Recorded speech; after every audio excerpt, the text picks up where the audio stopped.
네, 수험생 여러분 안녕하십니까? 프라임 법학원에서 국제정치학을 전담하고 있는 윤정진입니다. 여러분 반갑습니다. 네, 오늘은 2020년 국립외교원 외교관 후보자 과정 국제정치학 기출문제에 대한 해설을 하도록 하겠습니다. 올해 출제 경향을 보게 되면은 기본적으로 제1문은 이제 현실주의 패러다임 쪽에서 나왔고요. 제2문은 자유주의 패러다임에서 나왔습니다. 그리고 제3문은 이제 외교사 부분에서 출제가 되었습니다. 작년에는 이제 외교사 문제 없었고 그 이전에 외교사 문제 관련해서는 일부 국제정치 이론과 연계되어서 나왔습니다만은 올해는 외교사 부분이 별도로 이렇게 순수 외교사로 출제된 게 하나의 그 특징이라고 볼 수가 있겠습니다. 그 다음에 작년까지 수년간 국제 정치 경제 분야에서 비중이 상당하게 이렇게 출제되어 왔었는데 올해는 이제 한미 FTA 관련해서만 제2문에서 제한된 부분에서 이렇게 출제가 돼가지고 그동안 수년간 출제 경향에 비해서 국제, 정치, 경제 부분 출제 비중이 줄어든 게 하나의 그 큰 특징이라고 볼 수가 있을 것 같습니다. 우선은 전체적으로 보면 제1문 현실주의 패러다임과 관련된 그 부분은 이제 케네스 발스의 신현실주의를 활용해서 풀어나가면 되는 것이기 때문에 이건 우리가 모두 배우는 그런 이론적인 그런 것에 토대를 둔 측면이 있고요. 이제 사례로서는 제1, 2차 세계대전과 그 다음에 냉전기 어떤 그 긴 평화, 롱 피스 이런 문제를 가지고 또 살펴보면서 또 동맹이론을 통해서 또 1차 세계대전계 동맹과 냉전계 동맹을 비교하는 그런 문제가 출제가 됐습니다. 제2문 같은 경우는 이제 잘 아시다시피 이제 자유주의론 중에 그 양면 게임 이론하고 그 다음에 반복 협상 게임 혹은 반복 게임이라고도 이렇게 tit for tat 게임 대받아치기, 맞받아치기 게임 관련된 그런 게 나왔습니다. 그래서 양면 게임 이론하고 이 tit for tat 게임은 이제 다른 영역, 즉 고급 행정 일반이라든지 혹은 입법고시 등에서 이미 그 유사한 어떤 이론 활용 문제가 출제됐기 때문에 그 부분을 공부했으면 이렇게 답변이 될 수 있는 그런 거고요. 한미 FTA는 기존에 출제된 그런 주제이기도 하지만 또 역시 이렇게 그 기존의 기출 문제를 공부하고 그랬으면은 어느 정도 답을 할 수 있는 그런 문제였다. 그래서 제1문하고 제2문은 통상적인 수준의 난이도다. 이렇게 볼 수가 있을 것 같습니다. 3순환의 외교사의 경우는 브레스트 리토프스크 조약이 나왔습니다만은 이제 1차 세계대전을 공부를 하게 되면 외교사에서 들어가는 그런 내용이고요. 다만 이제 3.1운동 이후 무장독립운동과 이 조약의 관계를 연계시켜서 설명하도록 요구한 것이 일부 응용된 그런 측면이라 이렇게 보시면 되겠습니다. 그래서 통상적으로 각 파트 공부해야 되는 부분을 성실하게 공부를 했으면 답을 할 수 있는 그런 문제들이었다. 이렇게 보시면 되겠습니다. 그래서 먼저 그러면은 제1문에 대해서 얘기를 나눠보도록 하겠습니다. 우선 제1문 문제를 한번 읽어보면서 분석을 한번 해보도록 하겠습니다. 제1문 19세기 후반부터 진행된 독일의 부상이 두 차례 세계대전으로 귀결되었다. 반면 20세기 중반 소련의 부상은 강대국 간 세계대전으로 이어지지는 않았다. 20세기 중후반 국제사회는 미국과 소련을 중심으로 한 냉전을 겪긴 했지만 긴 평화를 유지했다. 다음 물음에 답하시오라고 이렇게 얘기를 했습니다. 그래서 19세기 후반부터 진행된 독일의 부상이라 하면 대체적으로 독일 통일 이후에 통일 독일의 부상을 이렇게 생각하시면 되겠습니다. 그 다음에 이제 그래서 1차 세계대전이 일어났고요. 베르사유 체제 하에서 독일이 상당히 어려움 가운데 있었지만은 결국은 독일 입장에서 보면은 히틀러의 나치가 세력이 권력을 잡게 되면서 베르사유 체제를 벗어나서 이제 점차 군사력을 증강시켜서 제2차 세계대전을 일으킨 그 측면을 물어보는 거고요. 그 다음에 또 20세기 중후반 결국 냉전 시기에 결국은 오히려 그 세계대전쟁이 일어나지 않는 긴 평화의 시간이었다는 그런 것을 비교하면서 물어보는 그런 질문이 되겠습니다. 롱 피스라는 용어 자체는 케네스 월스의 책 속에서 나오는 그런 거고요. 이미 그 강의할 때도 롱 피스 얘기를 한 바가 있습니다. 자, 첫 번째 세부 문항 살펴볼까요? 두 신흥 강대국의 부상 사례가 신현실주의 전쟁 예측에 부합하는 정도를 논하시오. 그래서 16점 배점이 되어 있습니다. 두 번째 세부 문제, 두 신흥 강대국의 부상 사례가 상이한 결과로 이어진 현상을 군사동맹의 신뢰성에 영향을 미치는 요인 두 가지를 중심으로 논하시오. 또한 그 논거로 제1차 세계대전과 냉전 시기 동맹의 사례를 제시하고 그 차이를 비교 서술하시오 해서 24점 분량으로 이렇게 출제가 되어 있습니다. 첫 번째 지문이 40점 분량으로 이렇게 출제가 되어 있습니다. 자, 첫 번째 세부 문항을 우리가 한번 생각해 보면요. 두 신흥 강대국 부상 사례, 즉 독일과 소련을 의미한 것을 보겠죠. 신현실주의 전쟁 예측에 부합하는 정도를 논하시오. 이렇게 얘기를 했습니다. 그래서 우선은 신현실주의를 알고 있음을 밝히면서 신현실주의에서 전쟁 예측과 관련해서 어떠한 주장을 하고 있는가를 제시를 하고 그 다음에 1, 2차 세계대전과 그 다음에 냉전기에 전쟁의 발발과 전쟁의 미발발을 어떻게 예측할 수 있는가, 신현실주의 이론이 그것을 설명해낼 수 있는가 하는 부합 정도를 논하라고 했습니다. 여기서 전쟁 예측에 부합하는 것을 논하라고 하지를 않았습니다. 그래서 한쪽 방향으로 논하도록 그렇게 기술 방향이 지정된 것은 아닙니다. 논하라고 그랬습니다. 그렇기 때문에 이 부분 관련해서는 기본적으로 신현실주의의 전쟁 예측에 부합하는 그런 정도가 있다고 볼 수가 있죠. 결국은 그런 측면을 얘기하면서도 또 다른 시각에서 1, 2차 세계대전과 그 다음에 냉전기의 긴 평화를 설명할 수 있는 그런 측면인가를 함께 설명하게 되면서 전반적으로 신현실주의에 의한 전쟁 예측이 1, 2차 세계대전 혹은 냉전기 긴 평화를 통해서 설명될 수 있는 부분과 다른 시각에서 보완적으로 혹은 비판적으로 설명될 수 있는 부분을 함께 얘기를 해주면 매우 훌륭한 그런 답안이 되는 문제라고 볼 수가 있습니다. 두 번째 지문과 관련해서는 우선 군사동맹의 신뢰성에 영향을 미치는 요인 두 가지를 중심으로 두 신흥 강대국 부상 사례가 상이한 결과로 이어진 것을 논하라고 했습니다. 이건 뭐냐면은 군사동맹의 신뢰성 두 가지를 제시하고 이것을 중심으로 왜 1, 2차 세계대전은 발발했으며 냉전기에는 긴 평화로 가는가를 군사동맹의 신뢰성의 두 가지 요인을 가지고 비교해보는 그런 문제가 되겠습니다. 또 그 다음에 또 1차 세계대전과 냉전식의 동맹 사례를 제시하고 그 차이를 비교 서술하라고 했습니다. 그런데 이 동맹 사례를 제시하고 그 차이를 비교 서술함에 있어서 앞에 말한 그 논거로 해서 이렇게 뒤에 기술에 대한 내용을 지정해 주었습니다. 결국은 군사동맹의 신뢰성과 관련된 그런 측면에서 좀 더 구체적으로 1차 세계대전과 냉전 시기의 동맹의 사례를 제시하고 그 차이를 좀 더 구체적으로 서술하라는 문제를 이렇게 보시면 되겠습니다.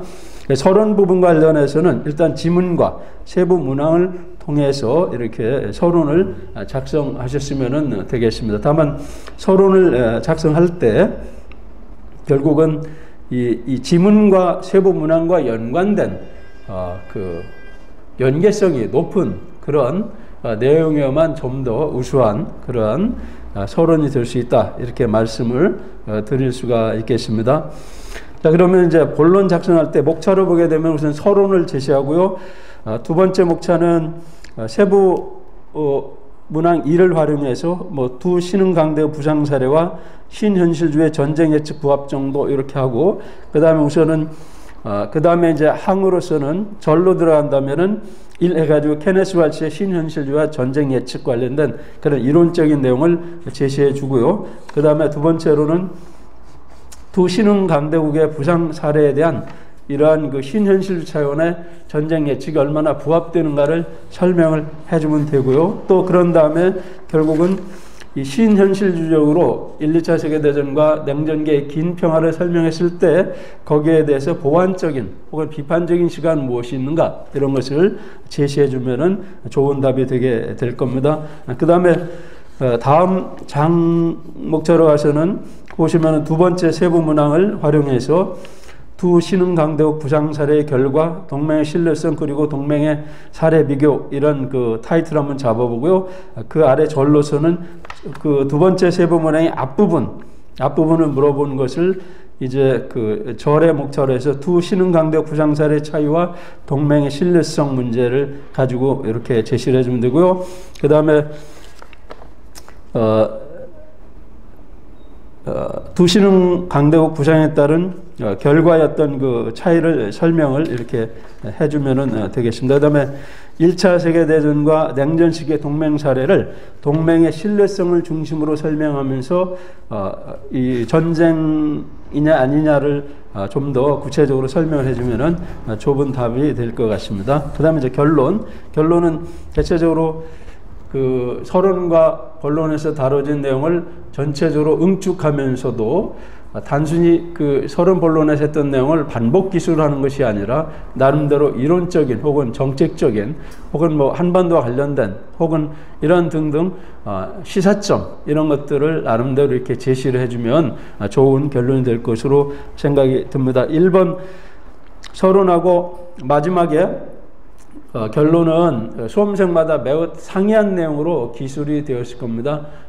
대체적으로 그 큰 흐름과 방향만 제가 여기서는 제시를 해 주도록 하겠습니다. 자, 그러면은 첫 번째 세부 문항 관련해서 우리가 답을 시도해 본다면은 케네스 왈츠의 신현실주의는 뭐며, 핵심은 뭐며, 거기서 전쟁 예측을 어떻게 하고 있는가를 이론적으로 먼저 제시를 해주는 게 바람직하다. 그래서 우리가 특히 그 케네스 왈츠의 신현실을 중심으로 한번 우리가 살펴보는 것이 적절하다, 이렇게 볼 수가 있을 것 같습니다. 물론 신현실주의의 그 분파로서 방어적 현실주의 혹은 공격적 현실주의, 신고전적 현실주의 등등이 있지만 이것까지 다 포괄해서 논의하기에는 매우 복잡하기 때문에 케네스 왈츠의 신현실주의를 중심으로 전쟁 예측을 해보고, 이 신현실주의 분파로서의 방어적 현실주의나 혹은 공격적 현실주의 내지는 신고전적 현실주의에서 이 왈츠의 어떤 전쟁 예측에 대해서 어떻게 보완하려고 하는가, 그런 것을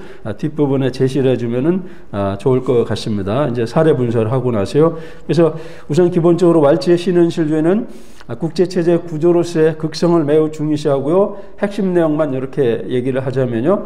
그 다음에 두 번째는 왈츠의 신현실주의는 세력균형의 필연성과 중요성을 강조하는 부분을 기술해 주시면은 좋았을 것 같습니다. 그 다음에 세 번째로는 바로 이제 왈츠의 신현실주의가 어떻게 전쟁을 예측하는가 관련해서는 양극적 세력균형 체제의 안정성을 강조하면서 결국은 양극체제 하에서는 전쟁이 발발하지 않고 오히려 다극체제에서 불안정성 때문에 혹은 여러 가지 요인 때문에 전쟁이 발발할 가능성이 높다고 이렇게 얘기를 했기 때문에 결국 케네스 왈츠의 양극체제 안정론의 핵심 내용을 제시를 해주면 될 것 같습니다. 그런 가운데 여기서 케네스 왈츠가 왜 양극체제가 더 안정적인가 이렇게 주장했던 핵심 논거로서의 동맹국으로 인한 불필요한 전쟁이 발생하지 않는 그런 측면, 또 서로의 의도에 대한 불확실성이 낮고 그래서 전쟁의 오인이나 오산 가능성이 낮고 두 개의 강대국의 힘이 집중되어 이루어지면서 전쟁의 기후구조가 하나로 줄게들으면서 전쟁 확률이 줄어들게 됨을 제시해 주는 것이 바람직하다 이렇게 볼 수가 있겠습니다. 대체적으로 케네스 왈츠 입장에서 보면은 세력 균형이 파괴된 게 가장 전쟁 위험성이 높고요. 그 다음에는 다극체제가 전쟁 위험성이 높고요. 그 다음에 양극체제는 전쟁 위험성이 낮은 안정된 체제다 이렇게 보는 것이 바로 케네스 왈츠의 신현실주의에 의한 전쟁의 예측 이론이라고 이렇게 보시면 되겠습니다. 자, 두 번째는 이제 두 신흥 강대국 부상 사례에 대한 분석인데요. 전체적으로 케네스 왈츠는 이 1차 세계대전, 2차 세계대전 혹은 냉전기 긴 평화를 통해서 양극체제 안정론이 타당하다고 이렇게 보고 있습니다. 그 논거를 제시해 보면요. 독일의 부상과 두 차례 세계대전의 경우 바로 이것이 다극체제의 불안정성에 의한 전쟁 발발로 이렇게 보는 게 신현실적 시각입니다. 1차 세계대전 경우에는 전쟁 발발 이전에는 유럽은 불안정성을 갖는 다극체제였습니다. 영국, 프랑스, 러시아, 오스트리아, 이탈리아 등에 의한 독일 등등 이런 다극체제, 이때 6개 중심의 다극체제로 보는 시각도 있고 또 미국과 일본까지 포함해서 8개 중심의 다극체제로 보는 시각이 있지만은 유럽 중심으로 보면은 일단은 일본하고 미국은 그 전쟁이 일어나기 전에 어떤 전쟁의 어떤 참여 의사를 표명한 게 아니고 전쟁이 일어나고 나서 참여했기 때문에 전쟁이 왜 일어나는가 설명하는 점에 있어서는 이 6개 국가의 다극체제였음을 보여주는 게 필요할 것 같습니다. 그래서 이런 상황 속에서 대체적으로 동맹의 연쇄적인 패거리 집기 현상, 체인 갱이 현상이 나타났고요. 그 다음에 대체적으로 외적 균형을 중시하는 그런 측면이 있었다. 그래서 1차 세계대전 당시에는 독일, 오스트리아, 이탈리아 간의 삼국동맹, 영국, 프랑스, 러시아 간의 삼국연합, 이건 동맹 자체는 아니지만 그 속에는 프랑스와 러시아 동맹이 있지만 영국, 러시아, 영국, 프랑스는 이제 협상 수준이었죠. 외교적인 지원 정도였고요. 그 다음에 영일동맹 등 대체적으로 다극체제에서 동맹의 연쇄적 패거리 현상과 더불어서 과다동맹 현상이 나타났고요. 그런 가운데 오스트리아와 세르비아의 갈등이 결국 대전쟁으로 비화되는 그런 현상이 나타난 그런 측면이라고 볼 수가 있겠습니다. 특히 이 시기에는 다극체제에서 그 내적 균형, 즉 자국의 군사력 증강을 통한 균형보다는 동맹에 의존하는 외적 균형에 초점을 맞추고 대부분 국가들이 동맹에 의지하는 그런 측면이 있었고 그런 측면이 불안정성의 한 원인이 됐다 이렇게 볼 수가 있습니다. 두 번째는 다극체제하의 불확실성에 의한 오산에 의한 전쟁이 발발했다 이렇게 볼 수가 있습니다.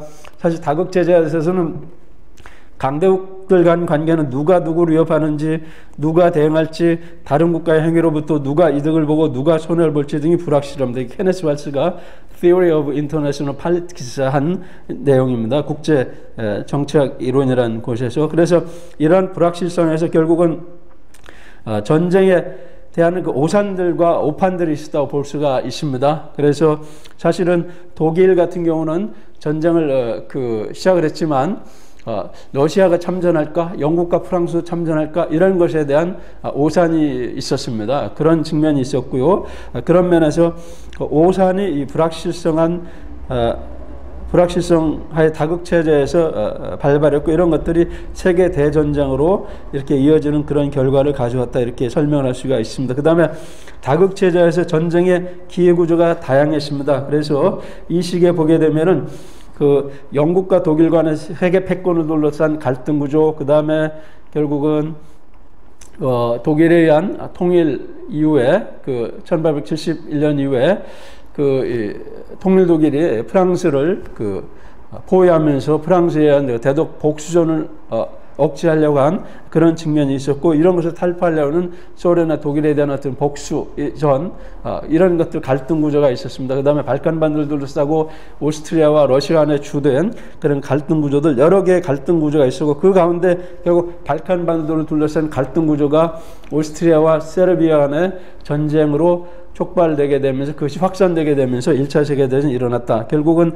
다극체제에서 전쟁의 기후구조가 많았기 때문에 결국은 1차 세계대전이 발발했다. 이런 면에서 바로 케네스 왈스의 양극체제 안정론, 다극체제 불안정론을 뒷받침해 줄 수 있다. 1차 세계대전. 2차 세계대전의 경우도 다극체제하의 불안정성에 의한 전쟁이 발발한 측면으로 설명이 될 수가 있습니다. 2차 세계대전 직전에는 영국, 프랑스, 소련, 독일, 오스트리아, 이탈리아, 미국, 일본 등 8개 강대국에 의한 다극체제였다고 볼 수가 있습니다.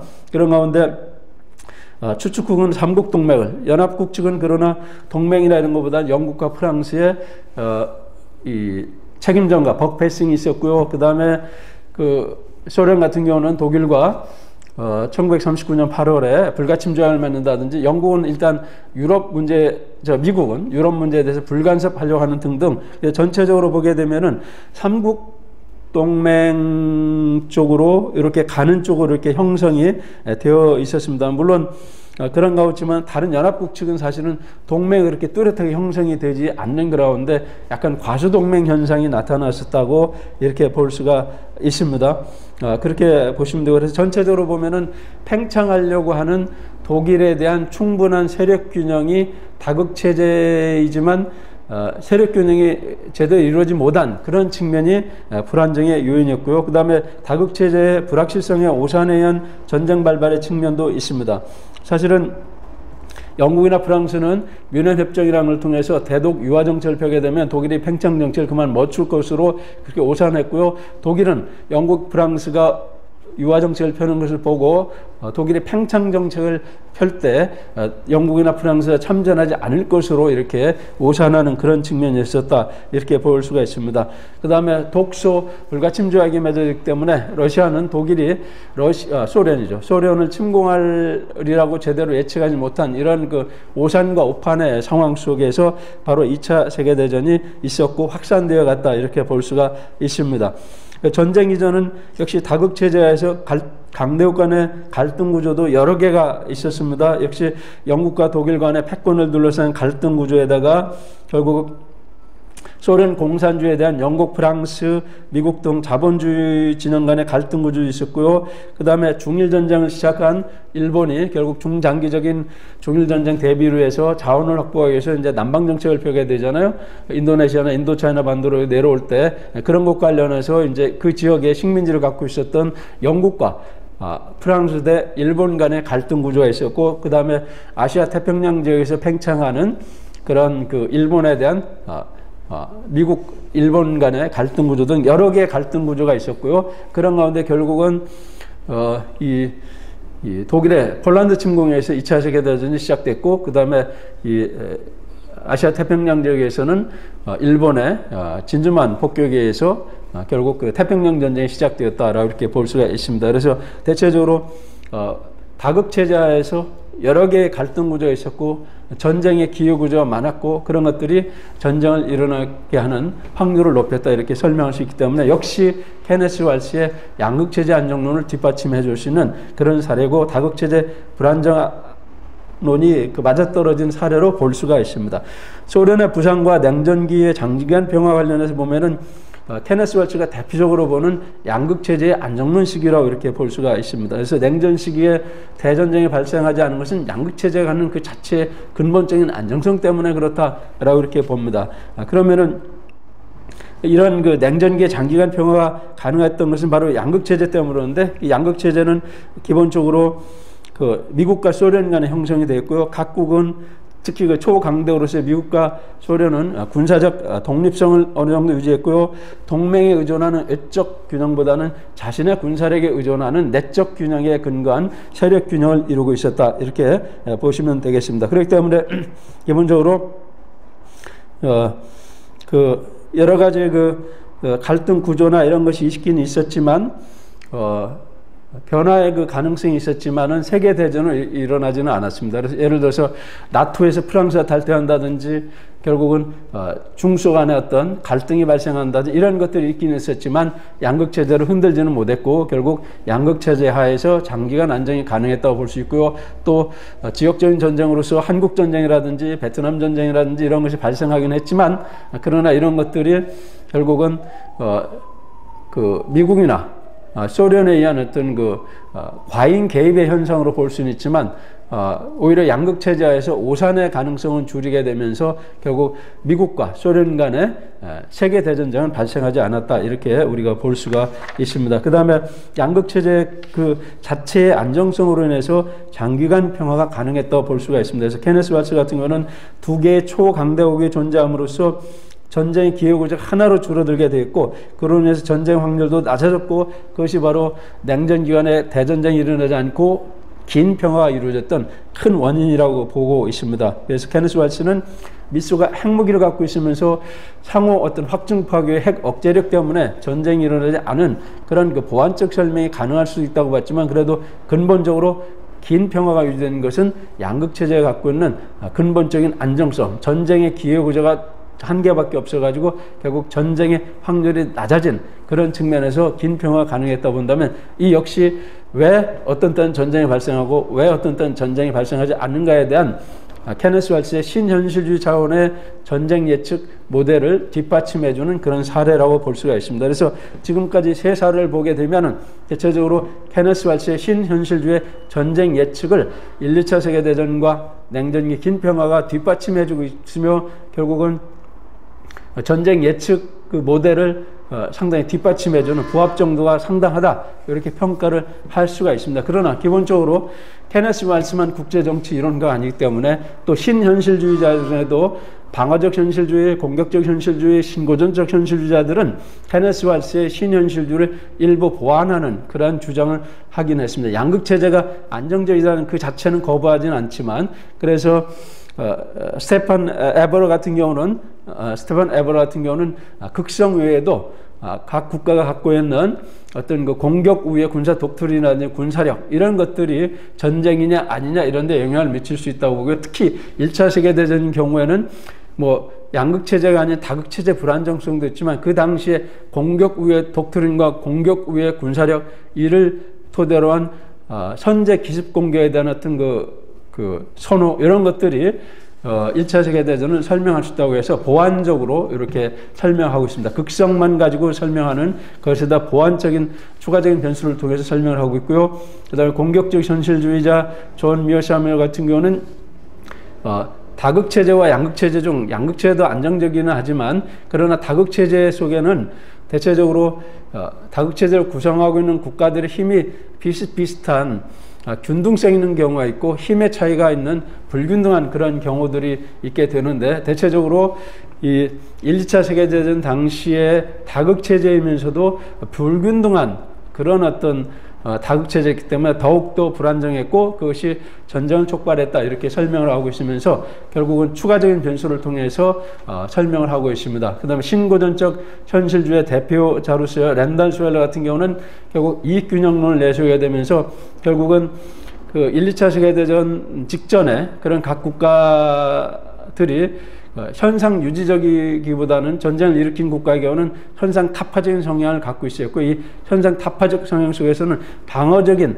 안보 차원이 아닌 현상 타파적인 비안보적 차원의 어떤 이익, 다른 나라를 점령해서 영토를 넓힌다든지 식민지를 확대한다든지 이러한 현상 타파적인 비안보적 이익을 추구하는 그런 측면이 있고 또 이탈리아 같은 경우는 그런 현상 타파적인 독일에 편승해서 비안보적인 이익을 취하려고 하는 그런 측면들이 결국은 전쟁을 더 촉발했다 이렇게 설명을 하고 있습니다. 그런 면에서 결국은 양극체제냐 다극체제냐 하는 그런 거 외에 결국은 국가가 추구하는 이익이 결국 국내적 결정 과정을 통해서 좌우하게 되는데 그 추구하는 이익이 현상 타파적이냐 현상 유지적이냐에 따라서 달라지게 나타날 수 있는데 그 당시 현상 타파적인 국가들이 결국 전쟁을 일으키게 되었다 이렇게 보는 그런 차원에서 케네스 왈츠가 다극이냐 양극이냐를 가지고 전쟁이냐 아니냐 이렇게 단순하게 설명한 것을 추가 변수들을 하나씩 이렇게 제시하면서 보완적으로 설명을 하기 때문에 결국 양극이냐 다극이냐만 가지고 전쟁을 완전히 다 설명하는 것을 보완하는 그런 측면이 일부 있다 이렇게 보시면 되겠습니다. 그 다음에 케네스 왈츠의 전쟁 예측에 대한 그런 비판적인 시각이 있습니다. 우리가 잘 아는 패권 안정론이라든지 세력 전이론 차원에서 보게 되면은 대체적으로 이게 1, 2차 세계대전이 일어나게 된 게 이게 바로 기존의 어떤 그 패권국, 지배국에 대해서 도전한 국가가 나타나게 되면서 패권이 약화된 그런 기회를 활용해서 도전한 국가가 전쟁을 일으켰고, 이것은 결국은 1, 2차 세계대전은 영국의 패권에 대한 부상하는 독일의 도전을 이렇게 보았습니다. 그런 면에서 결국은 1, 2차 세계대전은 세력균형 과정 속에서의 어떤 그 불안정성이 아니라 세력균형화 되는 과정 속에서의 불안정성, 이런 것들이 결국은 1, 2차 세계대전을 일으켰다라고 보기 때문에 그 극성을 중심으로 한 전쟁 예측 모델에 대한 약간 그 비판적인 양극체제 안정론에 대한 비판적인 시각으로 볼 수가 있겠습니다. 그 다음에 또한 다극체제 안정론의 경우는 1, 2차 세계대전이 그 다극체제가였기 때문에 전쟁이 일어나는 게 아니고 오히려 양극체제이기 때문에 전쟁이 일어났다, 이렇게 봅니다. 1차 세계대전 이전의 상황을 다극체제 안정론자 입장에서 보면은 삼국동맹과 삼국연합 간의 진영 간의 양극체제가 형성되어 있으면 이것이 충돌하면서 1차 세계대전이 일어난 것이다, 이렇게 봅니다. 그래서 케네스 와츠 같은 경우는 개별 국가가 여러 개 강대국이 있다고 해서 그거를 다극체제로 봤지만, 다극체제 안정론 입장에서는 1, 2차 세계대전 전에 두 개의 그룹으로 크게 세력이 나눠진 그런 측면이 양극적인 측면이었으면, 이 양극적인 측면이 바로 전쟁으로 이어지게 되었다, 이렇게 보는 그런 시각이 있습니다. 그 다음에 케네스 와츠는 핵무기에는 상호 억제가 2차 세계대전 이후에 냉전기의 긴 평화를 설명할 수 있는 그 보완적인 어떤 설명이라고 했지만, 현실주의자들 중에는 이 바로 핵무기의 존재야말로 매우 그 미소 양 강대국 간의 전쟁이 발생하는 것을 강력하게 설명할 수 있는 그런 이론이다, 이렇게 보는 그런 시각도 있습니다. 우리가 아시다시피 그라함 T. 앨리슨의 예정된 전쟁론, 거기에 보면은 냉전기에 미소 간의 전쟁이 일어나지 않는 요인 중에 핵무기의 존재라는 것, 이것이 매우 큰 영향을 미쳤음을 이렇게 주장하는 것을 우리가 배운 바 있습니다. 소결론적으로 보게 된다면은 독일의 부상에 의한 1, 2차 세계대전의 발생과 소련의 부상 이후 냉전기의 긴 평화, 이것은 양극체제 안정론을 주장하는 신현실주의 전쟁 예측을 상당 정도 부합되게 설명해 주는 측면이 있지만, 그렇지만 이거에 대한 보완적인 혹은 비판적인 시각이 있다고 봤을 때 양극체제 안정론, 다극체제 안정론만이 전쟁을 모두 설명한다고 이렇게 보기는 어려운 그런 제한사항도 있다, 이렇게 답을 하면은 좋은 답이 될 것 같습니다. 두 번째, 이제 두 신흥 강대국의 부상 사례의 결과, 동맹의 신뢰성 그리고 동맹 사례와 관련된 겁니다. 그래서 두 신흥 강대국 부상 사례 차이와 동맹의 신뢰성의 문제인데, 결국 동맹의 신뢰성에는 요인을 가지고 동맹의 신뢰성이 미치는 두 가지 요인을 제시하면서 그것을 중심으로 왜 독일의 부상은 전쟁으로 나갔고 소련의 부상은 긴 평화로 나갔는가, 이것을 설명해 보라는 그런 문제가 되겠습니다. 그렇게 되면 우선 동맹의 신뢰성에 영향을 미치는 두 가지 요인이 뭔가를 포착하는 게 가장 이 문제에서는 중요한 관건이라고 이렇게 볼 수가 있습니다. 그래서 동맹의 신뢰성 관련해서는 여러 가지 얘기들을 할 수가 있습니다. 물론 딱 지정된 어떤 학자 얘기를 이렇게 제시해서 그것만 꼭 답이다라고 이렇게 하기는 어렵습니다. 그러나 일반적으로는 동맹이 장기간 안정적으로 신뢰할 수 있게 지속될 수 있는 영향으로서 동맹이 공통의 적을 갖고 그 공통의 적에 대한 공동의 위협의식이 강하면 동맹의 응집성이 강하게 되는데, 그러면은 동맹의 신뢰성이 높아진다, 이렇게 볼 수 있습니다. 그래서 동맹의 응집성 얘기를 할 수 있고요. 두 번째는 동맹 간의 어떤 그 동질성 문제를 얘기할 수 있습니다. 그래서 동맹들 간에 유사한 어떤 그 정치, 경제, 사회, 문화적인 체제상의 그 공통점이 있다고 본다면은 결국 이해관계가 유사할 수도 있고, 그런 측면에서 동맹이 장기간 안정적으로 지속될 수 있는 신뢰성이 영향을 받을 수 있습니다. 그 다음에 호혜성입니다. 동맹을 맺었는데 동맹을 참가하는 국가들끼리 서로 이 혜택을 누리는 그런 정도가 비슷할 때 그 동맹은 장기간 안정적으로 지속될 수 있는 신뢰성을 갖게 될 수가 있습니다. 그런데 물론 여기서 호혜성이라고 해서 동맹이 이게 꼭 동질적인가 하는 것은 아닙니다. A라는 국가는 A-라는 이익을 위해서 동맹을 맺고 B라는 국가는 B-라는 이익을 위해서 동맹을 맺을 수 있습니다. 이런 경우는 이제 이종이익 동맹이라고 볼 수 있어요. 그러나 이종이익 동맹이지만 서로 동맹을 통해서 얻는 그 호혜성이 높다고 보면은 그 동맹은 신뢰성이 있겠죠. 물론 동종이익 동맹도 있습니다. A라는 국가가 A-라는 목표를 위해서 동맹을 맺었는데 B라는 국가도 A-라는 목표를 위해서 동맹을 맺을 수 있습니다. 이런 경우에는 동종이익 동맹이라고 이렇게 볼 수가 있습니다. 그런 경우에는 이제 역시 호혜성이 이렇게 어느 정도냐 하는 게 중요한 요소가 될 수 있습니다. 그래서 이종이익 동맹이든 동종이익 동맹이든 하여튼 체결국, 동맹 참가국이 혜택을 많이 느끼고 있다고 보면 볼수록 그 동맹은 신뢰성이 있고 잘 지켜질 가능성이 있다, 이렇게 볼 수가 있습니다. 그 다음에는 동맹 의무 이행 가능성입니다. 그래서 동맹 의무 이행 가능성, 동맹이라는 것은 보통 공식적인 어떤 조약을 통해서 유사시에 전쟁을 포함한 수준까지 상호 군사적 지원을 하도록 하는 게 동맹이지 않습니까? 그런 가운데 결국은 동맹조약을 맺었는데 그 동맹조약 그 자체 속에서 이 무엇을 도와줄 것인가가 명확한지, 동맹조약의 규정, 내용 자체가 명확한지, 동맹의 어떤 명확성, 그런 것이 필요하고요. 그 다음에 동맹의 존속기간이나 이런 것들이 명시되면 그 기간 동안에는 신뢰성이 더 높게 나타날 수 있습니다. 그 다음에 동맹은 필요시 군사적 지원을 해주는 그런 거기 때문에 과연 어떠한 조건이 성립되면은 동맹 의무가 발생하는 것과 관련된 동맹의 발동 조건과 그 다음에 동맹의 발동 조건이 작동됐을 때 어떠한 절차에 의해서 상호 군사 지원을 하는가, 조건은 충족됐지만 발동 절차가 까다로우면은 이게 동맹 의무가 잘 이행되지 않을 수 있잖아요. 그런 면에서 동맹의 의무 이행의 발동 절차가 얼마나 손쉬운가, 이런 것들이 동맹 의무 이행 가능성에 영향을 미치는 등등 여러 가지 요소가 있을 수가 있습니다. 그래서 한 4가지 정도 우리가 얘기를 할 수 있는데, 그 중에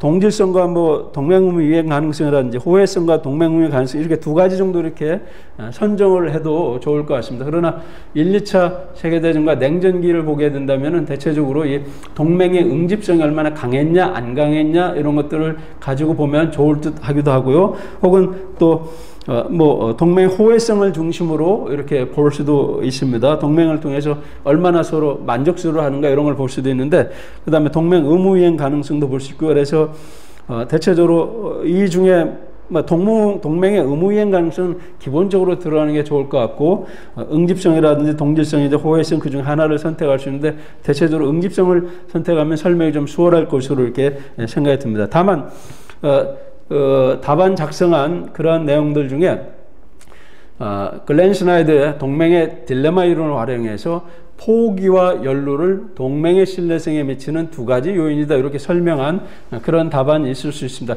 그런 식으로 이론적으로 접근해 나갈 수도 있습니다. 그러나 내가 이렇게 제시한 것도 동맹 이론에서 나오는 그런 내용입니다. 다만 포기와 연루의 딜레마를 가지고 동맹 신뢰성에 영향을 미치는 2가지 요인으로 선정했을 때, 보통 동맹의 신뢰성이라는 것은 유사시에 상대방 동맹 체결국이 배반하지 않고 조약에 규정된 동맹 의무를 제대로 이행할 것인가, 포기하지 않을 것인가, 이런 것에 대한 기대이기 때문에 연루의 문제를 가지고 동맹의 신뢰성을 설명하는 것은 조금 상당히 고민을 해서 이렇게 기술을 해야 되고요. 뒷부분에 1, 2차 세계대전은 동맹의 신뢰성 때문에 전쟁이 발발했고, 냉전기에는 동맹의 신뢰성 때문에 전쟁이 발발하지 않았다는 그런 것을 설명하는 데 있어서는 상당히 어려운 추가적인 작업이 좀 필요할 수 있겠다. 그러나 그 포기와 연루의 개념을 잘 활용하면 일정 정도 설명이 될 수 있는 그런 가능성이 있다, 이렇게 말씀을 드릴 수가 있습니다. 그 다음에 이제 두 신흥 강대국 부상에 따른 결과의 차이를 동맹의 신뢰성을 중심으로 설명을 해본다면요, 결국은 1차 세계대전 같은 경우는 독일이 참가한 삼국동맹은 응집성이 기본적으로 높지가 않았습니다. 그 이유는 서로 다른 세력을 적으로 설정하는 공통의 적에 대한 인식이 약했기 때문에 그러하다라고 이렇게 보시면 되겠습니다. 그래서 독일 같은 경우는 기본적으로 영국에 대한 세계 패권 도전 차원에서의 적대성을 갖고 있었고요. 그 다음에 프랑스에 대한 대독 복수전 때문에 프랑스의 관계, 영국과 프랑스 쪽에 좀 더 초점을 맞추었다고 이렇게 볼 수가 있습니다. 물론 러시아 위협도 일정 정도 이렇게 고려는 하긴 했지만, 기본적으로 러시아는 발칸 반도를 놓고 주로 오스트리아와 갈등 구조를 형성한 그런 상황이라고 볼 수가 있습니다. 그래서 오스트리아는 그래서 주적이 영국도 아니고 프랑스도 아니고 결국 러시아였습니다. 그렇게 보시면 되고요. 이탈리아 같은 경우는 사실은 어떻게 보면은 그 독일, 오스트리아와 그 동맹 조약을 맺고는 있었지만 이 영국하고도 지중협정을 맺는다든지 프랑스하고도 1902년에 프랑스 독일 협정을 통해서 식민지와 관련된 상호 이익을 인정해 준다 그런 조치를 취하는 등등 해가지고 결국은 또 러시아와 적대 관계도 그다지 강하지 않고 러시아와 관련해서 뭐 발칸반도를 두고 뭐 싸운다든지 그런 경우도 강하지는 않고 러시아가 지중해로 빠져나오는 그런 문제에 대해서는 이제 영국, 오스트리아 그다음에 이탈리아 간의 지중협정을 통해서 대결한 그런 측면이 있지만 이와 같이 독일, 오스트리아 이탈리아가 생각하는 주적들이 서로 다른 가운데 결국 공통의 적을 놓고 공통의 위협 인식 속에서 응집성이 강한 측면이 약한 그런 모습이 있었다라고 이렇게 볼 수가 있습니다. 그런 가운데 대체적으로 이 동맹의 응집성이 약하다 보니까 동맹국들 간의 내부 관리나 이런 것들이 좀 쉽지 않았고 다른 동맹이 다른 동맹의 통제나 이런 것이 없었고요. 그 다음에 어떤 리더십이 강력하게 작동되지 못했습니다. 그렇기 때문에 오스트리아가 세르비아와 전쟁을 하게 될 때 어떤 동맹 내 국가가 다른 국가와 전쟁하는 것 자체가 미치는 여파나 이런 것들을 잘 관리하지 못하는 그런 측면도 있고 어렵고 그런 것들이 결국은 1차 세계대전에 연관된다 이렇게 볼 수가 있습니다. 삼국 동맹은 대체적으로 동맹 내용의 명확성 존속기간 이런 것들은 명시되어는 있었지만 동맹의 발동 조건이나 의무 이행에서 조금 미흡한 그런 측면이 있었습니다. 그래서 실질적으로 1차 세계대전이 일어난 그런 과정 속에서 대체적으로 보게 되면은 독일 같은 경우는 뭐 이탈리아와 동맹에 의존한다든지 뭐 오스트리아 동맹에 의존한다든지 오스트리아나 독일의 어떤 그 의존하는 것보다는 자체 군사력을 이렇게 활용하는 그런 측면도 일부 있었다 이렇게 보시면 되겠습니다. 제2차 세계대전 관련해서는 이미 그 1936년에 베를린 로마 추축이 형성됐고요. 그 외에 뭐 일본 독일 간의 방공협정, 그 다음에 독일 이탈리아 방공협정 그런 등등이 이렇게 있었습니다만은 그래서 대체적으로 이 소련의 공산 위협에 대한 대응이라는 측면에서 어느 정도 이렇게 응집성이 있기는 있었지만 아주 높은 그런 측면은 있지 않았다 이렇게 보시면 되겠습니다. 그 다음에 일례로 예를 들어서 이탈리아 같은 경우는 독일이 오스트리아를 합병할 때 반대한 바가 있고요. 그 다음에 일본은 독일이 폴란드를 침공할 때 독일을 비판한 그런 바가 있습니다. 결국은 동맹국 내에서도 어떤 그 응집성 이런 것이 강하지 않은 그런 측면이 있었다라고 이렇게 보시면 되겠습니다. 그래서 그런 측면 등등이 있었고요. 그 다음에 전체적으로 독일을 위한 군사지원 의무이행 가능성이 그리 강하지 않은 그런 편이었다라고 이렇게 보시면 되겠습니다. 소련의 부상과 냉전기의 그 장기간 평화를 살펴보게 되면요, 대체적으로 소련이 부상하게 되면서 냉전이 이루어지게 되면서 결국은 서방 진영은 나토라는 동맹을 갖고요, 거기에 대응하기 위해서 공산 진영은 WTO라는 그 동맹을 갖게 되는데, 그런데 의외로 이 시기의 동맹들은 응집성이 매우 강했습니다. 나토는 주적이 명확하게 다 정해졌습니다. 소련의 공산 세력으로부터 침략에 대한 서유럽의 보호를 하는, 그래서 나토에 가입한 모든 국가들은 동일한 적을 두고 동일한 안보 위협의식을 갖고 있었습니다. WTO도 나토에 대한 대응의 성격이기 때문에 동일한 가상적에 대한 공통의 안보 위협의식이 강하기 때문에 상당히 응집성이 매우 강한 그런 조약이었고요. 그 다음에 또 더 나아가서 그렇죠. 그런 측면이 있었다 이렇게 보시면 되겠습니다. 그래서 그 다음에 나토나 WTO 같은 경우는 사전에 연합군 혹은 통합군 군사령부를 만들어 놓는다든지 공동 군사훈련을 한다든지 이런 어떤 동맹 의무이행의 신뢰성을 높이는 그런 어떤 조치들이 취해졌고요. 동맹의 내용도 명확했고요. 동맹의 어떤 존속 기관도 존재하고 있기 때문에 동맹의 의무 이행 가능성이 높은 그런 어떤 상황 속에서 결국은 이 동맹 관리가 제대로 내부적으로 이어져서 동맹 내부의 갈등이 큰 전쟁으로 비화되는 걸 막을 수 있고요. 동맹과 동맹 진영 상호 간의 그 갈등 관계도 결국은 동맹 내 리더들이 통제하게 되면서 결국 진영 대 진영 간의 갈등도 통제되게 되면서 결국은 냉전 시대에는 결국은 전쟁이 발생하지 않은 그런 측면을 우리가 설명을 해볼 수가 있습니다. 그래서 좀 더 구체적으로 1차 세계대전과 냉전 시기 동맹 사례를 비교해 보면요, 앞서 조금 얘기한 것과 연관이 되겠습니다만은 삼국 동맹 같은 경우는 1882년에 최초로 이렇게 체결되긴 했지만 그 후에 몇 번 개정되고 등등 하기는 했습니다. 하기는 했는데 결국은 주적이 서로 다른 그런 측면들이 있었고요. 그 다음에 그런 측면을 설명하면 됩니다. 불가리아 같은 경우는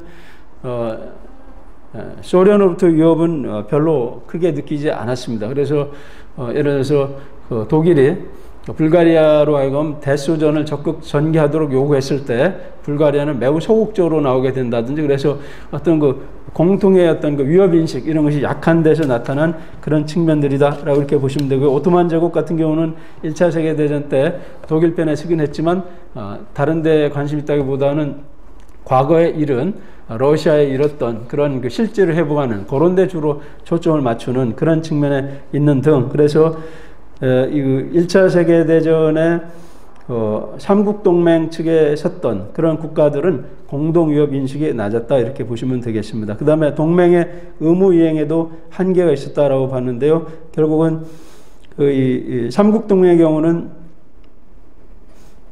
이 한 개 국가에서 침략을 받으면 안 도와줘도 됩니다. 그냥 우호적 중립만 해도 되는 거예요. 그 다음에 2개 국가 이상으로부터 침략을 받아야만 전쟁 지원을 해준다든지, 물론 이제 프랑스가 단독으로 이탈리아나 독일을 침략할 경우에는 전쟁 지원을 하도록 그렇게 되어 있습니다. 그래서 대체적으로 동맹 의무 발동 조건이 좀 까다로운 그런 점이 있기도 한 그런 점에서 동맹 의무 이행 가능성이 좀 낮은 그런 측면이 있는 그런 것이었다 이렇게 보시면 되겠습니다. 자, 삼국동맹의 반대편에 섰던 삼국협상은 사실은 동맹은 아닙니다. 그 속에 이제 프랑스와 러시아의 동맹이 들어있긴 합니다. 그래서 삼국협상 그 자체는 응집성이 강하지는 않았습니다. 결국은 이 프랑스와 러시아 동맹은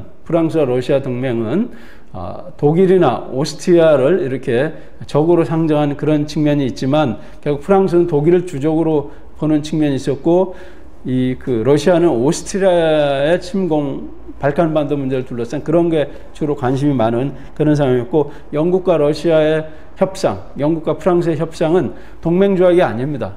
유사시에 전쟁 지원을 해주는 그런 것이 아니고, 이 삼국 협상을 통해서 양국 간의 외교적인 어떤 그 이해관계를 타협한 그런 정도고, 유사시에 외교적인 협력하는 그런 수준이었기 때문에 결국은 이 공통의 적이라는 그런 측면에서 어떤 그 인식 이런 것들이 매우 낮았기 때문에 결국은 이 동맹의 그 응집성이 낮은 그런 편이었다라고 이렇게 볼 수가 있습니다. 그 다음에 반면에 프랑스 러시아 동맹은 그 동맹 조약 그 자체를 보게 되면은 동맹의 응집성이 상당하고요. 동맹이 작동될 때 어떤 구체적인 내용을 가지고 하는가 매우 명시적으로 되어 있기 때문에 응집성하고 그 다음에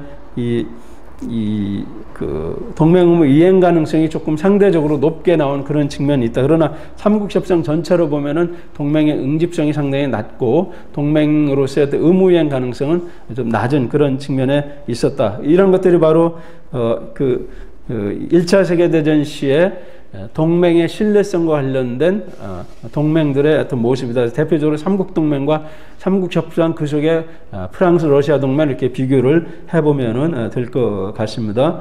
그렇게 보시면 되고요. 그 다음에 이제 문제는 이제 삼국협상과 프랑스, 러시아 동맹이 있었는데 결국 18년 3월에 독소 간의 브레스트 리토프스크 조약이 체결되게 되면서 이제 러시아, 즉 이제 새로운 정부로서 소련 볼셰비키 정권이 전선을 이탈하게 되면서 결국은 러시아가 협상국이었던 영국을 배신하고 동맹국이었던 프랑스를 배신하는 그런 쪽으로 나오게 되는데, 이것은 어떻게 보면은 이제 그 독일을 혹은 오스트리아라면 적으로 보는 게 아니고 이제 영국과 프랑스마저도 볼셰비키 정권, 즉 공산 정권에서는 모두 다 제국주의 세력을 산의 그 적대적 세력으로 보게 되면서 결국은 응집성이 완전히 그 해체되는 가운데 새로운 그 대결 구도가 형성되는 그런 차원에서 결국은 기존의 삼국협상과 프랑스, 러시아의 동맹의 응집성이 완전히 와야 된 그런 차원에서 결국은 러시아가 이탈하게 된 그런 모습으로 나오게 됐다 이렇게 보시면 되겠습니다. 냉전 시기의 동맹을 살펴보면 아까 조금 언급했지만 나토 같은 경우는 동맹 신뢰성이 매우 높습니다. 이건 곧 동맹 응집성도 높았고요, 동맹 의무 이행의 가능성도 높았다 이렇게 보시면 되겠습니다. 그래서 결국은 그런 가운데 나토 같은 경우 혹은 WTO 같은 경우 동맹 내부 관리를 타이트하게 할 수 있었고, 동맹 내부 간의 전쟁을 막을 수 있었고, 동맹 안에 있는 국가가 다른 진영 동맹 다른 국가 갈등이 있는 것도 적절히 이렇게 규제하고 통제할 수 있게 되면서 결국은 어떤 동맹의 작은 동맹들 간의 어떤 갈등이 큰 강대국 간의 전쟁으로 비화되는 그런 것도 차단할 수 있는 그런 모습들이 높은 응집성 속에서 나타났다라고 이렇게 볼 수가 있습니다. 그 다음에 나토나 WTO나 높은 의무이행의 가능성이 있었기 때문에 전쟁이 일어나게 될 경우에 세계 대전장으로 크게 비화될 수 있는 그런 상황 속에서 결국은 서로 초강대국들이 전쟁을 자제하는 그런 가운데 핵에 의한 상호 억제를 수용하는 그런 측면에서 결국 긴 평화가 이루어졌다 이렇게 보실 수가 있겠습니다. 그래서 여러 가지 설명하긴 했지만 소결론적으로 보게 되면은 제1차 세계대전 시기의 삼국동맹과 삼국협상의 응집성과 의무이행 가능성이 낮은 편이었으며 각자 동맹 내부 관리에 대한 한계, 다른 동맹 소속 국가 간의 전쟁 개시에 대한 제약 등에 실패했고, 반면에 냉전 시기의 대표적인 동맹으로서의 나토와 WTO는 응집성이 높은 가운데 의무이행 가능성은 높았으며 동맹 내부 관리에 유리했고, 다른 동맹 소국 간의 전쟁 개시에 대한 제약 등으로 작은 전쟁이 큰 전쟁으로 비화되는 그런 그 가능성을 차단한 그런 측면이 있었다 이렇게 비교하면 되겠습니다. 이거는 하나의 전체적인 해설이고요. 수험생 여러분들은 지금 이제 해설을 참고로 했을 때 여기에 준하거나 혹은 나름대로의 다른 시각에서 이렇게 답안을 작성해 쓸 수도 있습니다. 수험생 여러분 꼭 제가 해설한 내용 그대로 이 답안을 작성해야만 되는 것은 아닙니다. 하나의 예시적인 그런 그 해설이라고 이렇게 보시면은 되겠습니다. 그래서 두 번째 지문과 관련해서는 동맹의 신뢰성에 미치는 영향요인을 뭘로 선정하느냐에 따라서 뒷부분이 매우 다양하게 기술될 수는 있다. 그러나 이 동맹의 신뢰성에 영향을 미치는 두 요인과 관련해서는 여러 주장이 제기될 수가 있다. 어느 한 이론이 확정적으로 이것이 군사 신뢰성의 두 가지 요인이다 딱 하기는, 그렇게 말하기는 좀 쉽지는 않습니다. 동맹 이론 전체로 봐서는. 그렇기 때문에 약간 그 동맹의 신뢰성이 미치는 두 가지 요인에 대해서는 수험생마다 나름대로 다양한 시각을 좀 갖고 있을 수 있으며, 하여튼 그걸 가지고 왜 1, 2차 세계대전 때는 동맹의 신뢰성 때문에 전쟁이 일어났고 제2차 세계대전 냉전기에는 동맹의 신뢰성 영향으로 왜 전쟁이 일어나지 않았는가, 그 다음에 1차 세계대전기 전쟁과 냉전기 1차 세계대전기 동맹과 냉전기 동맹을 비교할 수 있는 그런 측면을 보여주시면 되겠습니다. 그런 정도에서 첫 번째 질문 해설을 마치고요. 자, 이제 두 번째로 가도록 하겠습니다. 두 번째는 이제 자유주의 패러다임과 관련된 것으로서 로버트 버트남의 결국 양면 게임 이론하고 로버트 엑실로드의 반복 게임 협상, tit-for-tat 게임에 대해서 이렇게 물어본 것하고 그것을 반복 게임과 그 한미 FTA 협상을 연계시키는 그런 것을 물어본 그런 문제로 이렇게 보시면 되겠습니다. 그래서 한번 문제를 읽어볼게요. 외교 정책은 국제정치적 환경 변화나 다른 국가와의 상호작용 등 국제정치적 요인은 물론 국내 정치 역학에 영향을 받는다. 로버트 버트남은 국내의 측면을 고려하여 국제협상 과정과 결과를 설명하는 양면 게임을 제시하였다. 다음 물음에 답하시오 해서 30점 분량의 문제가 되겠습니다. 첫 번째 세부 문항은 양면 게임의 주요 개념과 주장을 기술하고 양면 게임에서 단기적 결과와 반복 게임 협상에서의 장기적 결과에 대해서 논하시오 이렇게 되어 있습니다. 자, 첫 번째 세부 문항의 앞부분은 양면 게임의 주요 개념과 주장을 기술하라고 그러겠습니다. 이거는 이론적으로 아는 핵심적인 내용을 잘 제시하는 게 관건이다 이렇게 보시면 되겠습니다. 두 번째는 양면 게임에서의 단기적 결과와 반복 게임 협상에서의 장기적 결과에 대해서 논하시오 했습니다. 이렇게 했을 때 이게 전체적으로 20점 분량이기 때문에 저라면은 앞부분에 양면게임의 주요 개념과 주장을 기술한 부분 쪽에 약 10점 정도로 해서 양면게임 이론에 대한 이론적인 내용을 기술하고, 뒷부분에 양면게임에서의 단기적 결과와 반복게임 협상에서 장기적 결과를 논한 부분 한 10점 분량 정도 기술하면 어떨까 하는 생각이 듭니다. 그런 이거는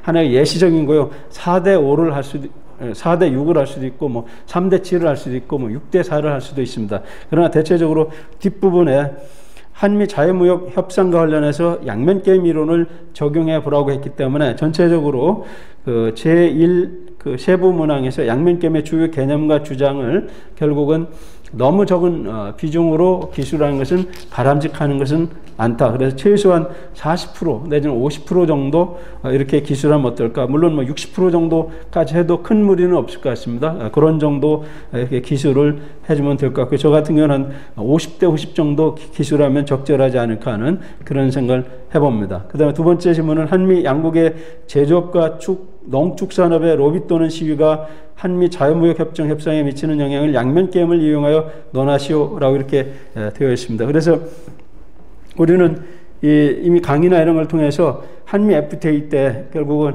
제조업 분야가 한국 같은 건 좀 유리하고 농축산업 분야가 이제 불리한 그런 분야였고, 거꾸로 미국 같은 경우는 한국의 어떤 그 자동차라든지 섬유 수출 이런 게 증가되기 때문에 미국의 제조업 분야가 불리하고, 결국 한국에 대한 미국의 쌀 시장 개방 압력, 소고기 시장 개방 압력, 그다음 뭐 농산물 수입 개방 압력 이런 것이 가능한 그런 상황이었기 때문에 결국은 농축산업 부분에서는 미국이 좀 유리한 그런 협상 게임 구조였다고 이렇게 보실 수가 있습니다. 그런 가운데 결국은 그 양면 게임 이론을 통해서 이것을 분석해 보라는 것은 결국 양면 게임의 앞에 이론의 주요 주장들을 활용하면서 이렇게 설명을 하면 되겠습니다. 전반적인 흐름으로 보게 되면은 결국 한국의 경우 제조업 경우는 특히 이제 자동차나 섬유업 분야 이런 데에서는 한미 FTA가 조속히 체결되는 것이 바람직한 그런 입장이기 때문에 대체적으로 이 협상이 잘 진전되기를 원하는 그런 차원에서 보면은 그 윈셋의 크기를 늘려서 결국 협상 타결을 촉진시키는 그런 입장의 시각에 있었다고 본다면, 농축산업 부분 국내 집단의 경우는 결국은 한미 FTA가 체결될 경우에 그 집단의 이익에 손실이 있기 때문에 결국은 윈셋을 축소시키면서 그 정부가 대미 협상에서 많은 것을 양보하지 못하도록 하면서 쌀 시장 개방을 하지 않도록 한다든지 소고기를 수입하지 않도록 하는 이렇게 압박을 이렇게 줬을 겁니다.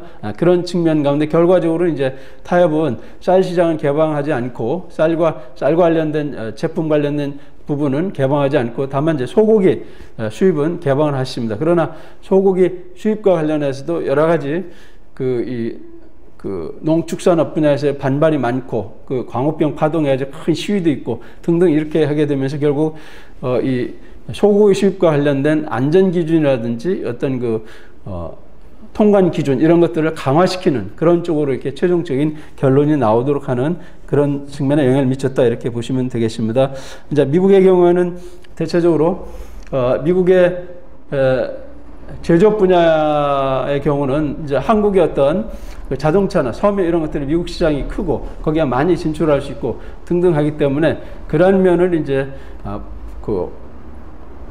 대응하는 그런 차원의 어떤 노력을 했겠죠. 그러나 다만 미국 같은 경우는 이제 섬유라든지 자동차 시장을 열어주는 대신에 쌀이라든지 소고기라든지 농축산업 부분에서 어떤 한국 시장의 개방을 많이 요구를 하는 그런 측면이 있었고요. 또 더 나아가서는 이제 미국의 자동차가 한국 시장에 진출할 때 역시 그 통관 기준이라든지 세금 기준이라든지 이런 것에 있어서 한국의 규제를 완화시킨다 이런 쪽에 또 초점을 맞춰서 또 압력을 넣고 등등해서 결국은 그런 것들이 적절히 타협이 되는 쪽으로 이렇게 협상이 전개됐다라고 보시면 되겠습니다. 그래서 대체적으로 미국의 제조업 경우에는 이제 한국의 어떤 자동차나 이런 것들이 미국에 수입되게 해서 불리기 있기 때문에 결국은 윈셋을 축소하려고 하겠죠. 그래서 윈셋을 축소하려고 하면서 결국은 너무 미국의 제조업 시장을 내놓지 않도록 그렇게 하는 측면으로 본다면은 농축산업 부분에서는 이제 협상을 빨리 타결시키기 원하는 차원에서는 윈셋을 키우지만 그러나 또 그 협상 과정에서 결국은 미국이 그 어떤 그 한국의 쌀 시장 개방이라는 이런 걸 안 받아들인다든지 소고기 수입을 안 받아들인다든지 이런 가능성이 있기 때문에 무한정 협상의 조속한 타결을 위한 윈셋의 크기만을 키우려고 하는 것이 아니라 자신들의 요구가 명확히 반영되도록 하는 그런 가운데 일부 윈셋을 축소하는 그런 측면도 있었다. 이렇게 전체적으로 보면은 그렇게 설명할 수 있습니다. 그래서 이런 전체적인 흐름 상황 속에서 결국 결론, 결국 지문과 관련된 부분과 관련해서 서론을 쓰고요. 그 다음에 이제 본론 내용을 가지고 이제 결론을 쓰게 되는데 그 부분은 상당히 수험생마다 다양한 시각으로 하기 때문에 여기서는 그냥 그런 정도만 이렇게 얘기를 하고요. 이제 본론 파트가 매우 중요한데요. 그래서 자, 서론이라는 목차를 뭡니까? 장을 잡고요. 그 다음에 양면 게임과 반복 게임의 분석에서 이제 두 번째 목차를 잡고요. 그 다음에 세 번째는 한미 제조업 및 농축산업과 한무 FTA 협상에서 양면 게임 시각의 분석 이런 어떤 그 부제를 이렇게 달아봐서 목차를 잡을 수 있고 그 다음에 이제 결론 이렇게 될 것 같습니다. 자, 그러면은 양면 게임과 반복 협상 게임의 어떤 분석 차원에서 보면은 이제 절 차원에서 목차를 보면 우선 양면 게임의 개념과 주요 주장을 물어봤으니까 그게 들어가야 되고요. 두 번째는 이해해가지고 양면 게임의 단기적 결과와 반복 협상 게임의 장기적 결과 비교하라고 물어봤잖아요. 제일 세부 문항 중에 두 번째에서 그거를 이제 어떤 그 절의 목차 이렇게 집어넣으시면은 될 것 같습니다. 그 다음에 이제 양면 게임의 개념과 주요 주장 관련해서는 먼저 양면 게임의 개념을 결국 로버트 퍼트남이 제시를 했으며 국제협상과 국내 정치 부분이 서로 연관되는 그런 가운데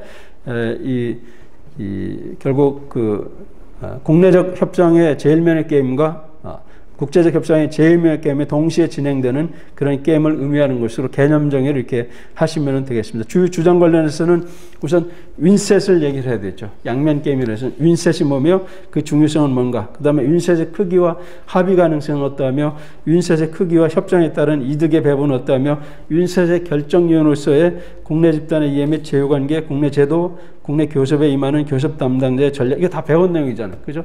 그런 것들을 핵심적인 것을 하고, 그 다음에 마지막에 이제 협상 전략으로서는 자국의 윈셋 축소 전략이라든지 자국의 윈셋 확대 전략이라든지 상대국가의 윈셋 확대 전략 등등 이러한 그 윈셋 관련된 어떤 그 크기 관련된 어떤 그 협상 전략 이런 것들이 뭐뭐 있다 이런 정도까지 소개해 주면은 훌륭한 그런 그 부분 답이 될 겁니다. 자, 두 번째로 양면 게임의 단기적 결과와 반복 협상 게임의 장기적 결과를 비교해 보라고 그랬는데, 대체적으로 양면 게임의 단기적 결과는 결국 윈셋의 크기가 국내적으로 합의가 이루어져야 되고 또 국제적으로 윈셋의 크기가 중복되는 부분이 있어야 되는데 이게 단기적으로는 쉽게 도출되기 어렵기 때문에 단기적으로 보게 되면은 상호 협상이 좀 한계가 있는 그런 측면이 있다. 그런 결과를 가져온다. 이렇게 볼 수 있다면은 반복 협상 게임에서 장기적 결과는 뭐예요? 이기적인 어떤 행위자들도 결국은 장기적인 어떤 그 반복 협상을 하게 되면은 결국은 상호 협력이 더 이익이 되는 것을 깨닫게 되면서 특히 미래의 그림자 때문에 결국은 현재 판단하게 될 때 협력 지향적으로 가게 되면 그런 것들이 계속 학습되다 보면 장기적으로 상호 협력이 가능하게 된다. 이렇게 설명했기 때문에 그 이론의 핵심적인 내용, 그 반복 협상 게임의 장기적 결과에 대한 그런 내용을 가지고 이렇게 설명해 주면은 큰 흐름은 맞겠다. 이렇게 보시면 되겠습니다. 그래서 단기적 게임의 양면 게임의 단기적 결과에 상호 협력이 한계가 있는 이유는 첫째, 양면 게임에서 상호 협력이 실현이 되려면 우선 국내적인 윈셋의 크기가 정해져야 됩니다. 정해져야 되고 또 두 번째는 국내적으로 정해진 그런 윈셋의 크기가 서로 상이한 국제적 협상 당사자들이 나왔을 때 윈셋의 크기가 중복돼야 됩니다. 그죠? 국내적으로 윈셋의 크기 정하더라도 각 국가 가지고 나오는 국제협상에서 제시하는 윈셋이 중복되지 않으면 결국 타결이 되지 않다는. 그게 타결이 되려면 윈셋이 중복돼야 되는 그런 측면이 있어야 됩니다. 그런 면을 봤을 때 단기적인 그런 양면 게임 상황에서 보면은 일단은 상호 협력에 한계 있는 이유가 뭐냐면 초기 단계에서는 각 국내 집단이나 이런 데에서 강한 주장을 하기가 쉽습니다. 그렇기 때문에 윈셋이 축소되는 그런 경향이 있을 수 있다라고 이렇게 볼 수가 있습니다. 그래서 대체적으로 윈셋의 축소 경향 속에서 결국은 어떤 윈셋에 관련된 합의가 이루어져야 되는데 동질적인 집단의 경우에는 이른바 어떤 강경파 온건파끼리의 어떤 윈셋의 크기에 관련된 문제만 잘 조절되면은 합의는 이루어질 수가 있지만 이질적인 국내 집단들 간에는 결국은 이해관계가 상이하기 때문에 윈셋에 대한 합의 자체가 협상 자체가 타결되기 어려운 국내적인 윈셋의 크기와 관련된 그런 어떤 한계점이 있을 수 있는 등등. 그래서 일단은 단기적인 차원에서 보면은 윈셋의 크기를 둘러싼 그런 합의 자체가 국내적으로 쉽게 되지 않은 그런 측면이 있고, 그러다 보면 또 단기적인 차원에서 보면은 윈셋을 축소하는 그런 경향이 있게 되다 보면은 결국 각 국가가 이제 국제협상대에 나왔을 때 서로 작은 윈셋을 갖고 나오기 때문에 중복되지 않는 그런 윈셋이기 때문에 협상의 타결이 어렵기 때문에 결국은 상호협력에 한계가 있을 수 있다, 이런 측면을 제시를 해주면 될 것 같습니다. 그래서 제1면 게임에서는 국내 집단들이 윈셋을 축소하려고 일단 강한 주장을 하는 거죠. 초기 단계에서는. 그 다음에 국가들도 국제적 협상에서 협상의 타결 가능성보다는 협상의 초기 국면이기 때문에 결국은 자국의 이익을 강하게 주장하는 가운데 결국은 협상의 타결보다는 협상을 통한 이득 극대화에 초점을 맞추기 때문에 타결 가능성이 낮아지게 되면서 결국은 단기적으로 보면은 상호협력에 한계가 있다, 이렇게 설명을 해 주시면 될 것 같습니다. 반복 협상 게임에서 장기적 결과는 결국 상호협력이 가능한데 결국 이거는 로버트 엑슬로드의 그 반복 협상 게임의 핵심적인 논리이기 때문에 그 핵심 논리를 제시를 해주고, 그 다음에 그러면은 이 티포텍 게임에서는 상호협력 가능한 관련해서 설명해 나감에 있어서 이 죄수의 딜레마 게임과 티포텍 게임의 구조적 차이를 좀 설명해 주고요. 티포텍 게임에서 상호협력을 촉진하는 요인으로서의 미래의 그림자라든지 선호체계 바꾸기라든지 등등 이런 어떤 우리가 강의를 통해서 배운 5가지 요소, 이런 것들이 바로 반복 협상 게임 속에서 상호 협력을 촉진시키는 그런 요인이 되고, 결국은 반복 협상 게임에서는 상호주의 전략에 따른 레시프로시티 스트래티지, 상호주의 전략에 따른 협력이 학습되게 되면서 결국 장기적으로 보면은 이기적인 행위자들마저도 상호 협력하는 그런 결과가 반복 협상 게임에서는 가능할 수 있다라는 점을 이렇게 다시 한번 강조해주면 좋을 것 같습니다. 자, 이제 두 번째 세부 문항과 관련해서 한미 제조업 및 농축산업과 한미 FTA 협상에 미친 영향, 양면 게임 시각에서 분석, 이렇게 이제 타이틀을 잡아봤는데, 우선 한미 FTA가 어떻게 전개되는가를 만약 알고 있으면은 개략적으로 제시해주면 좋을 것 같습니다. 그래서 2006년 2월에 협상이 출범해서 2007년 4월에 최종 합의가 있었고요. 그다음 2011년 11월에 국회 비준돼서 2012년 3월에 발의가 되게 됩니다. 여기 지금 최종 합의 이후에 국회 비준까지 받는데 시간이 많이 걸리잖아요. 여기에 바로 국내 집단들이 그 영향을 많이 미친 그런 측면이 있습니다. 그 다음에 또 트럼프 행정부가 들어서면서 한미 FTA가 미국에 불리하다고 그래서 결국 미국 측에서 재협상 개시를 요구해서 2018년 1월에 재협상을 개시해서 그해 9월에 최종 합의를 하고 그해 12월에 한국 국회 본회의를 통과한 다음에 2019년 2월에 재협상된 내용들이 이렇게 발의되게 됩니다. 그래서 전체적으로 보게 되면은 그런 경과가 있고요.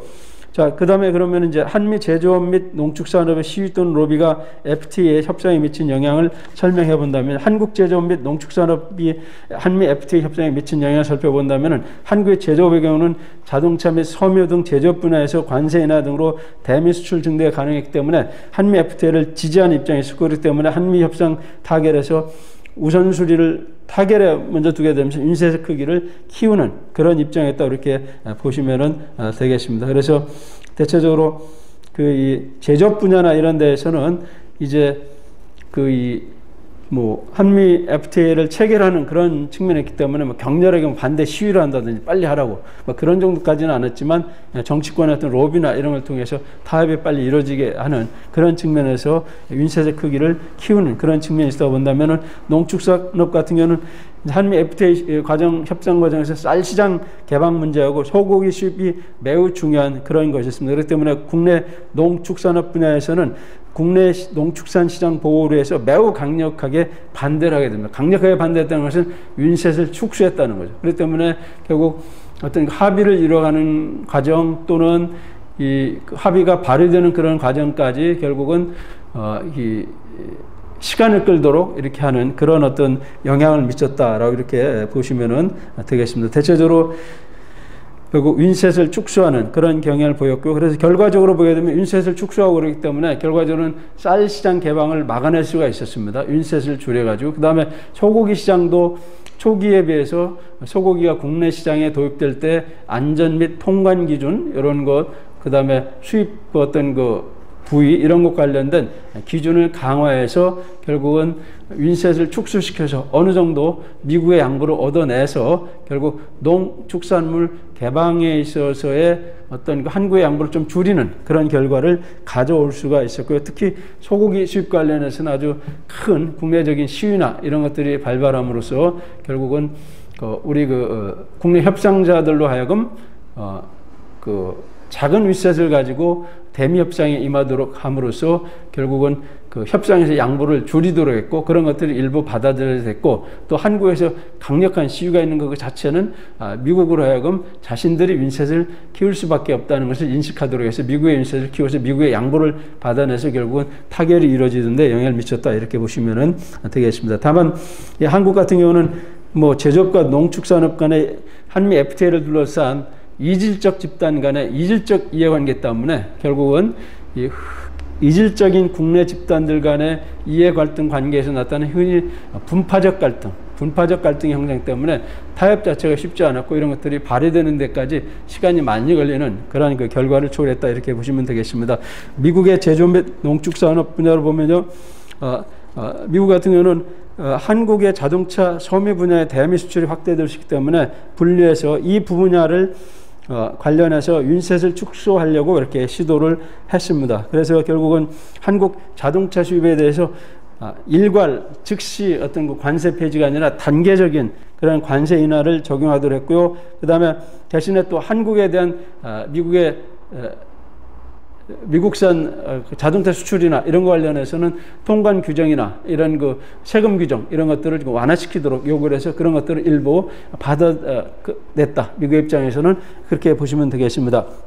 농축산업 부분 관련해서는 결국 한국의 쌀 시장 개방과 소고기 그 수입 여기를 강력하게 요구하는 그런 가운데 결국은 미국 정부가 그 분야에서 양보하지 않도록 이게 결국은 강력한 주장을 한 그런 측면이 있습니다. 그래서 결국은 쌀 시장은 미국 그 농축산업 부분에서 성공하지 못했지만 결국 소고기 시장의 개방에 대해서는 결국은 미국의 특히 축산업 분야의 요구가 반영되게 되는, 그거는 강력한, 그러니까 그 부분에서 양보하지 않도록 하는 강력한 주장의 그것은 윈셋을 축소했다는 거예요. 그래서 뭐 소고기 광우병 파동 등등 이런 것이 있기는 있었지만 그 이후에 뭐 약간의 통관 규정이라든지 위생 규정이라든지 그 광우병이 발생할 수 있는 부위에 대한 어떤 뭐 한국의 수입 금지 그런 정도 합의만 있었지 전체적으로는 소고기 수입 시장 개방, 한국의 소고기 수입 시장 개방은 그대로 요구가 실현됐다. 미국의 입장에서 그렇게 보시면은 되겠습니다. 그래서 결과적으로 보게 되면은 이제 미국도 제조업 분야와 농축업 분야 간의 이해관계가 상이한 그런 측면 가운데 약간 분파적인 갈등 이런 것이 존재한 것이 한미 FTA 협상 과정 속에서 있었다. 이렇게 보시면 되고요. 그래서 그런 가운데 대체적으로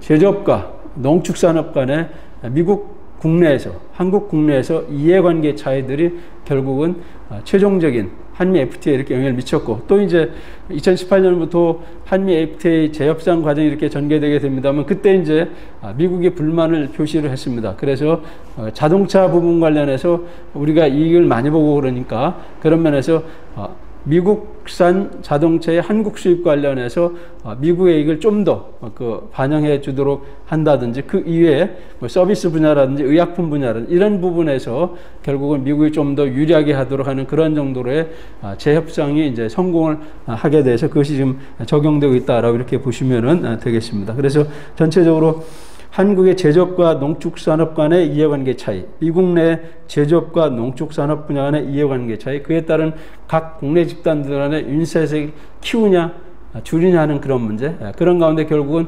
국가도 결국은 협상 타결을 위해서 윤세색을 키우냐 줄이냐 이런 문제가 같이 연계되면서 한미 FTA 협상에 영향을 미쳤다. 그런 정도 이렇게 설명해 주면 본론 내용으로서는 원만하지 않을까 하는 그런 생각이 듭니다. 물론 수험생에 따라서 조금 더 다른 시각에서 이렇게 그 제시를 했을 수도 있습니다. 있을 수 있기 때문에 이번 한 해 그 해설적인 차원에서 그런 문제고 이론이나 이런 것들은 딱 정해져 있기 때문에 얼마나 핵심적인 내용을 잘 옮겨 적었느냐 이런 걸 물어보지만은 그 다음에 이제 그 사례 분석을 함에 있어서는 한미 FTA 협상에 적용함에 있어서는 수험생 나름대로 논리체를 세우면서 이렇게 답을 하면 또 그 나름대로 훌륭한 답안이 될 수 있다 이렇게 얘기를 할 수가 있겠습니다. 자, 다음은 제3문에 대해서 살펴보도록 하겠습니다. 제3문 외교사 문제입니다. 그래서 외교사는 그동안 이렇게 쭉 그 분석을 해본 바에 의하면은 서양 외교사 문제하고 동양 외교사 문제 이렇게 보면은 서양 외교사와 관련된 게 2002년 이후에 2020년까지 한 7번 정도, 동양 외교사와 관련된 게 한 10번 정도 출제가 됐습니다. 그 다음에 1차 세계대전 이후와 관련된 그런 이슈나 사건이 한 9번 정도, 그 중에 나머지는 이제 결국은 뭡니까 그 8번은 1차 세계대전 이전에 문제가 나왔고요. 그 다음에 외교사 문제가 출제된 경향을 보게 되면 순수한 외교사, 팩트를 물어보는 순수 외교사 문제가 있었습니다. 그것이 결국 한 10번 정도 있었고요. 그 다음에 이론과 국제정치 이론과 이렇게 혼합해서 물어보는, 예를 들어서 뭐 소련이나 중국의 한국적 참전 결정 과정과 더불어서 뭐 결국 그 벅패싱, 블러레팅 이런 개념을 가지고 설명해보라, 혹은 신고전적 현실주로 설명해보라 이런 것들이 있었잖아요. 이런 식으로 해서 결국 외교사적인 어떤 사건과 국제정치 이론을 물어보는 그런 것들이 이렇게 있었잖아요. 그런 것들이 한 6번 정도 있었고요. 그 다음에 어떤 뭐 한미동맹 50년을 쭉 한번 중요한 사건을 중심으로 이렇게 뭐 기술해보라든지, 혹은 뭐 영일동맹 이후에 뭐 샌프란시스코 체제까지 결국 일본의 서구 어떤 그 외교정책 주요 내용들에 대해서 이렇게 설명, 이런 식으로 종합적인 그런 문제들, 그 다음에 등등 이런 것들이 한 3번 정도 이렇게 나왔습니다. 물론 어떤 경우는 이제 뭐 두 문제가 나오면 뭐 그 중에 하나는 뭐 순수 뭐 외교고 하나는 뭐 이론과 좀 연계도 이런 등등이 있어서 그렇게 되긴 합니다만, 그런 정도의 분포 요형을 그렇게 보여왔다 이렇게 보시면 되겠습니다. 대체적으로 근자에 들어서서는 이제 2017년 이후에 그 외교사 관련된 점수 비중이 좀 낮아지는 그런 측면이 있긴 있었고, 2019년에는 출제되지 않았습니다만 올해는 이렇게 순수 외교사 문제로 브레스트-리토브스크 조약과 또 3.1운동 이후 한국의 무장독립운동과 이 조약과의 연계성 이런 것을 물어보는 그런 질문이 나왔습니다. 대체적으로 그 이전의 문제는 큰 이슈나 사건, 예를 들어서 뭐 여기 보면 뭐 독일 통일 전후 그 비스마르크 정책이라든지 동방 문제, 청일 전쟁, 러일 전쟁, 삼국의 개국, 냉전 체제, 뭐 냉전 형성, 크림 전쟁, 러일 전쟁 뭐 이런 식으로 나오는데, 최근에 들어서는 조금 큰 흐름보다 좀 낮은 단계 수준의 그런 질문이 던져지고 있습니다. 예를 들어서 2017년 경우는 한국의 서해 그 전쟁, 한국 전쟁이 미국의 봉쇄 정책에 미친 영향 이런 것을 물어본 적이 있고요. 그 다음에 2018년에는 닉슨 독트린이 무엇을 의미하는가 이런 것을 물어보는 그런 내용들이 있었습니다. 결국은 브레스토-리토브스크 조약이 무엇을 의미하며 그 과정 속에서 연관된 연합국 측의 대소련 정책은 무엇인가, 이런 문제가 바로 조금 큰 흐름보다는 한 단계 낮은 수준으로 그 질문이 던져지는 것이라 이렇게 볼 수가 있는데, 그래서 결국은 이제 난이도를 높이기 위해서 결국은 이론과 혼합시키는 그런 측면이 있었지만 이제 외교사적인 사건을 큰 사건이 아닌 그거보다 낮은 단계의 사건과 사례나 조약 이런 것을 통해서 난이도를 높이는 그런 측면이 일부 있기 때문에 여러분들이 외교사를 공부할 때는 이제 큰 흐름 외에도 한 단계 낮은 그런 어떤 이슈, 조약, 쟁점, 사건 이런 것들도 이제 공부해야 됨을 시사하는 그런 문제였다고 이렇게 보시면 되겠습니다. 자, 제3문 2017년 러시아 혁명 후 소련은 제1차 세계대전을 제국주의 전쟁으로 비판하며 독일과 브레스트 리토프스크 조약을 맺고 전선에서 이탈하였다. 이 조약에 따라 체코 군단이 시베리아를 거쳐 유럽으로 이동하게 됐다. 다음 물음에 답하시오. 그래서 첫째, 세부문항 브레스트 리토프스크 평화조약이 제1차 세계대전의 전개 과정과 연합국의 대소련 정책에 끼친 영향을 설명하시오. 여기 보면 이제 요 첫 번째 문항 관련해서는 브레스트 리토프스크 평화조약이 어떤 배경에서 체결됐고 주요 내용이 뭐였고 이걸 제시해주고 그 다음에 이것이 1차 세계대전 전개 과정에 미친 영향, 그 다음에 연합국의 대소련 정책에 끼친 영향 이렇게 이제 설명해주면 되겠죠. 두 번째 세부 문항은 연합국의 대소련 정책이 3.1운동 직후 한국 무장독립운동에 끼친 영향을 논하시오 이렇게 얘기를 했습니다. 그러면은 이 경우에는 일단은 한국 무장독립운동, 3.1운동 직후 한국 무장독립운동 상황을 설명해 주면서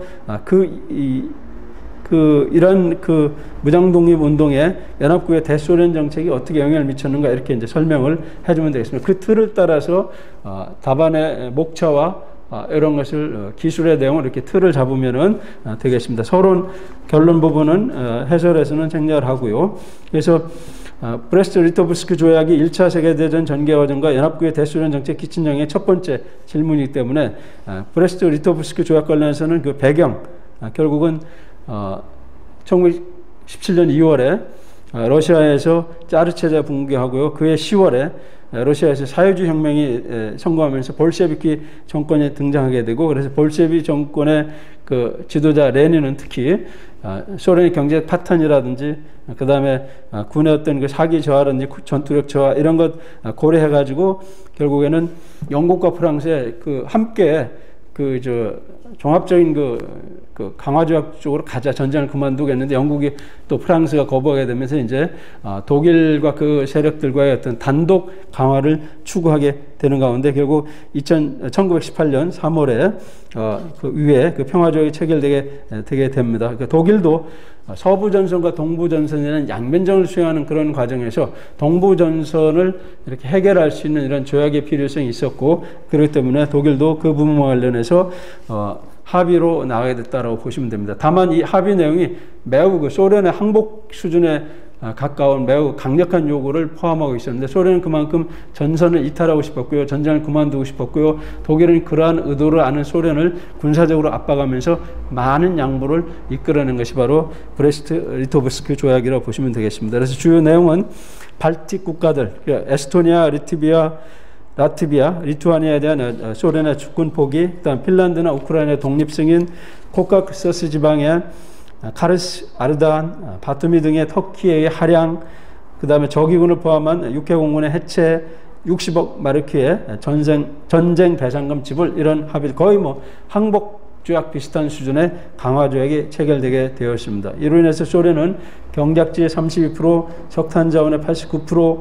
공업 능력의 54%, 인구의 34%를 상실했고 철도의 26%, 영토는 327만 평방킬로미터를 상실하게 되는 그런 상황을 초래하게 됩니다. 이러한 브레스트 리토프스크 조약이 제1차 세계대전 전개 과정에 끼친 영향을 보면 첫째는 소련은 연합국을 배반하고 제1차 세계대전 전선으로부터 이탈하게 됩니다. 그래서 이것이 큰 하나의 특징이고요. 그래서 결국은 그 소련은 특히 그 프랑스와 맺었던 러시아 동맹을 이제 포기하고 프랑스를 배반하게 된 그런 상황이라고 이렇게 보시면은 되겠습니다. 그 다음에 삼국연합체제도 이제 와해되게 된 상황이라고 보시면은 되겠습니다. 독일은 양면전쟁 수행 부담 감소로 서부전선에 전력을 집중할 수 있는 기회를 갖게 되었습니다. 그래서 동부전선의 문제가 해결되니까 이 지역의 정예군을 프랑스 쪽에 있는 서부전선으로 옮길 수가 있었습니다. 그렇게 보시면 되고요. 그래서 1918년 3월부터 이곳에서였던 대공세, 여기에 좀 활용할 수가 있었습니다. 그 다음에 우크라이나 등 새로운 지배 지역에 있어서의 어떤 식량, 철강, 석탄, 원유 등 전략 물자의 추가 공급 여력을 확보할 수 있었습니다. 그러니까 전쟁 수행 물자를 추가적으로 확보할 수 있는 그런 기회가 확대됐죠. 그렇지만 이제 소련이 거의 항복하다시피 하면서 이 많은 영토를 포기하게 되니까 그 지역을 관리하고 경계하기 위한 예비 병력을 약 100만 명 수준, 약 40개 사단 정도를 남겨주게 되다 보니까 오히려 이 지역에 있는 그 동부 전선에 있던 전력을 전부 올인해서 서부 전선으로 집중시키지 못하고 일부를, 상당 부분을 남겨놔야 되는 그런 상황이었기 때문에 결과적으로 이 동부전선에 있던 중요 전력을 빼서 서부전선에서 1918년 3월부터 대공세를 했는데 그게 결국은 성공하지 못합니다. 그것이 이제 독일이 패하는 그런 과정으로 가게 되는데, 그때 동부전선에 남겨놓던 예비 전력도 다 갈 수 있었다면은 서부전선에서 대공세가 뭐 성공으로 나타날 수도 있는데, 하여튼 서부전선의 대공세가 패배한 여러 가지 원인 중에 하나가 새롭게 얻은 지역의 경비와 안전을 위해서 독일이 많은 병력을 100만 명 정도를 남겨놓은 게 서부로의 집중을 제한했기 때문에 대공세의 어떤 그 성공을 저해하는 한 요소가 됐다, 이렇게 비판적으로 보는 그런 시각도 있습니다. 그 다음에 또 더 나아가서 이제 공산주의 세력인 소련 볼셰비키 정권과 독일이 강화조약, 평화조약을 맺다 보니까 독일 내에서는 이제 공산주의 세력이 상당히 활성화되는 그런 측면이 있게 됩니다. 그래서 독일 내 사회주의 세력이 강화되고 내부 혼란으로 전쟁 수용 능력이 약화되게 됩니다. 그래서 결국은 독일 노동자들의 세력, 사회주의 세력이 강화되고 그런 가운데 결국은 사회 혼란이 결국은 증가되게 되며 그런 것들이 나타나게 되고요. 그래서 또 그 속에는 소련 같은 경우는 원래 독일과 강화조약을 맺지 않고 시간을 끌게 되게 되면은 소련에서 공산혁명이 성공했기 때문에 저 서방 진영에서도 독일을 비롯해 여러 프랑스나 이런 데서도 막 공산주의 혁명이 일어나가지고 공산주의로 바뀌면 소련이 항복을 하지 않아도 되잖아요. 그래서 그렇기 때문에 시간을 질질 끌고 있는 그런 상황이었는데, 역시 소련은 그런 가운데 이 소련 밖에 서구 자본주의 국가 내에서 사회주의 세력이 고무되도록 선동하고 이렇게 하는 그런 어떤 시도와 기대를 하고 있었습니다. 그런 것들도 독일 내 사회주의 세력의 어떤 활성화, 강화 이런 데 영향을 미치게 되면서 결국은 동부전선은 결국은 어느 정도 안정이 됐지만 전력을 전부 서쪽으로 집중하지 못하는 그런 어떤 한계점이 있었고, 또 공산주의 세력과 손을 잡다 보니까 독일 내부에 사회주의 세력이 증가하게 되고 등등하게 되면서 독일 사회 내부의 혼란으로 전쟁 수행력이 약화돼서 결국 패전으로 가는 한 요인이 됐다, 이렇게 보는 시각들이 있습니다. 연합국의 대소련 정책에 끼친 영향을 살펴보게 되면요, 첫째는 연합국 측은 소련의 볼셰비키 정부를 압박해서 또 내란에 개입해서 반볼셰비키 세력을 지원하게 됩니다. 결국 브레스토-리토프스크 조약 체결 이후에 결국은 지문에서 나온 체코 군단을 구해낸다는 명분으로 연합국 세력들이 이제 시베리아 지역에 개입을 하게 됩니다. 원래 체코 군단은 이제 원래 러시아 내 체코인들로 이렇게 구성된 군대에다가 오스트리아 군에 동원됐다가 결국 항복한, 그래서 러시아의 휘하에 들어갔지만, 그래서 그들이 체코 군단이었지만 형식적으로는 이제 프랑스 지휘하에 있습니다. 왜냐하면 체코는 결국은 침략당한 그런 상태에 있기 때문에, 그런 상태에서 결국은 이 러시아 혁명이 일어나기 전에 짜르 체제에서 이 체코 군단을 결국 프랑스 쪽으로 서부 전선으로 보내준다고 약속을 했는데, 결국은 사회주의 혁명이 일어났지만 그 약속을 지키려고 합니다. 그런데 이 체코 군단을 서부 전선으로 보내주게 될 때 그러면은 그 연합군 측의 서부 전선이 강화되게 되니까 독일이 반대할 거 아니에요. 그래서 결국은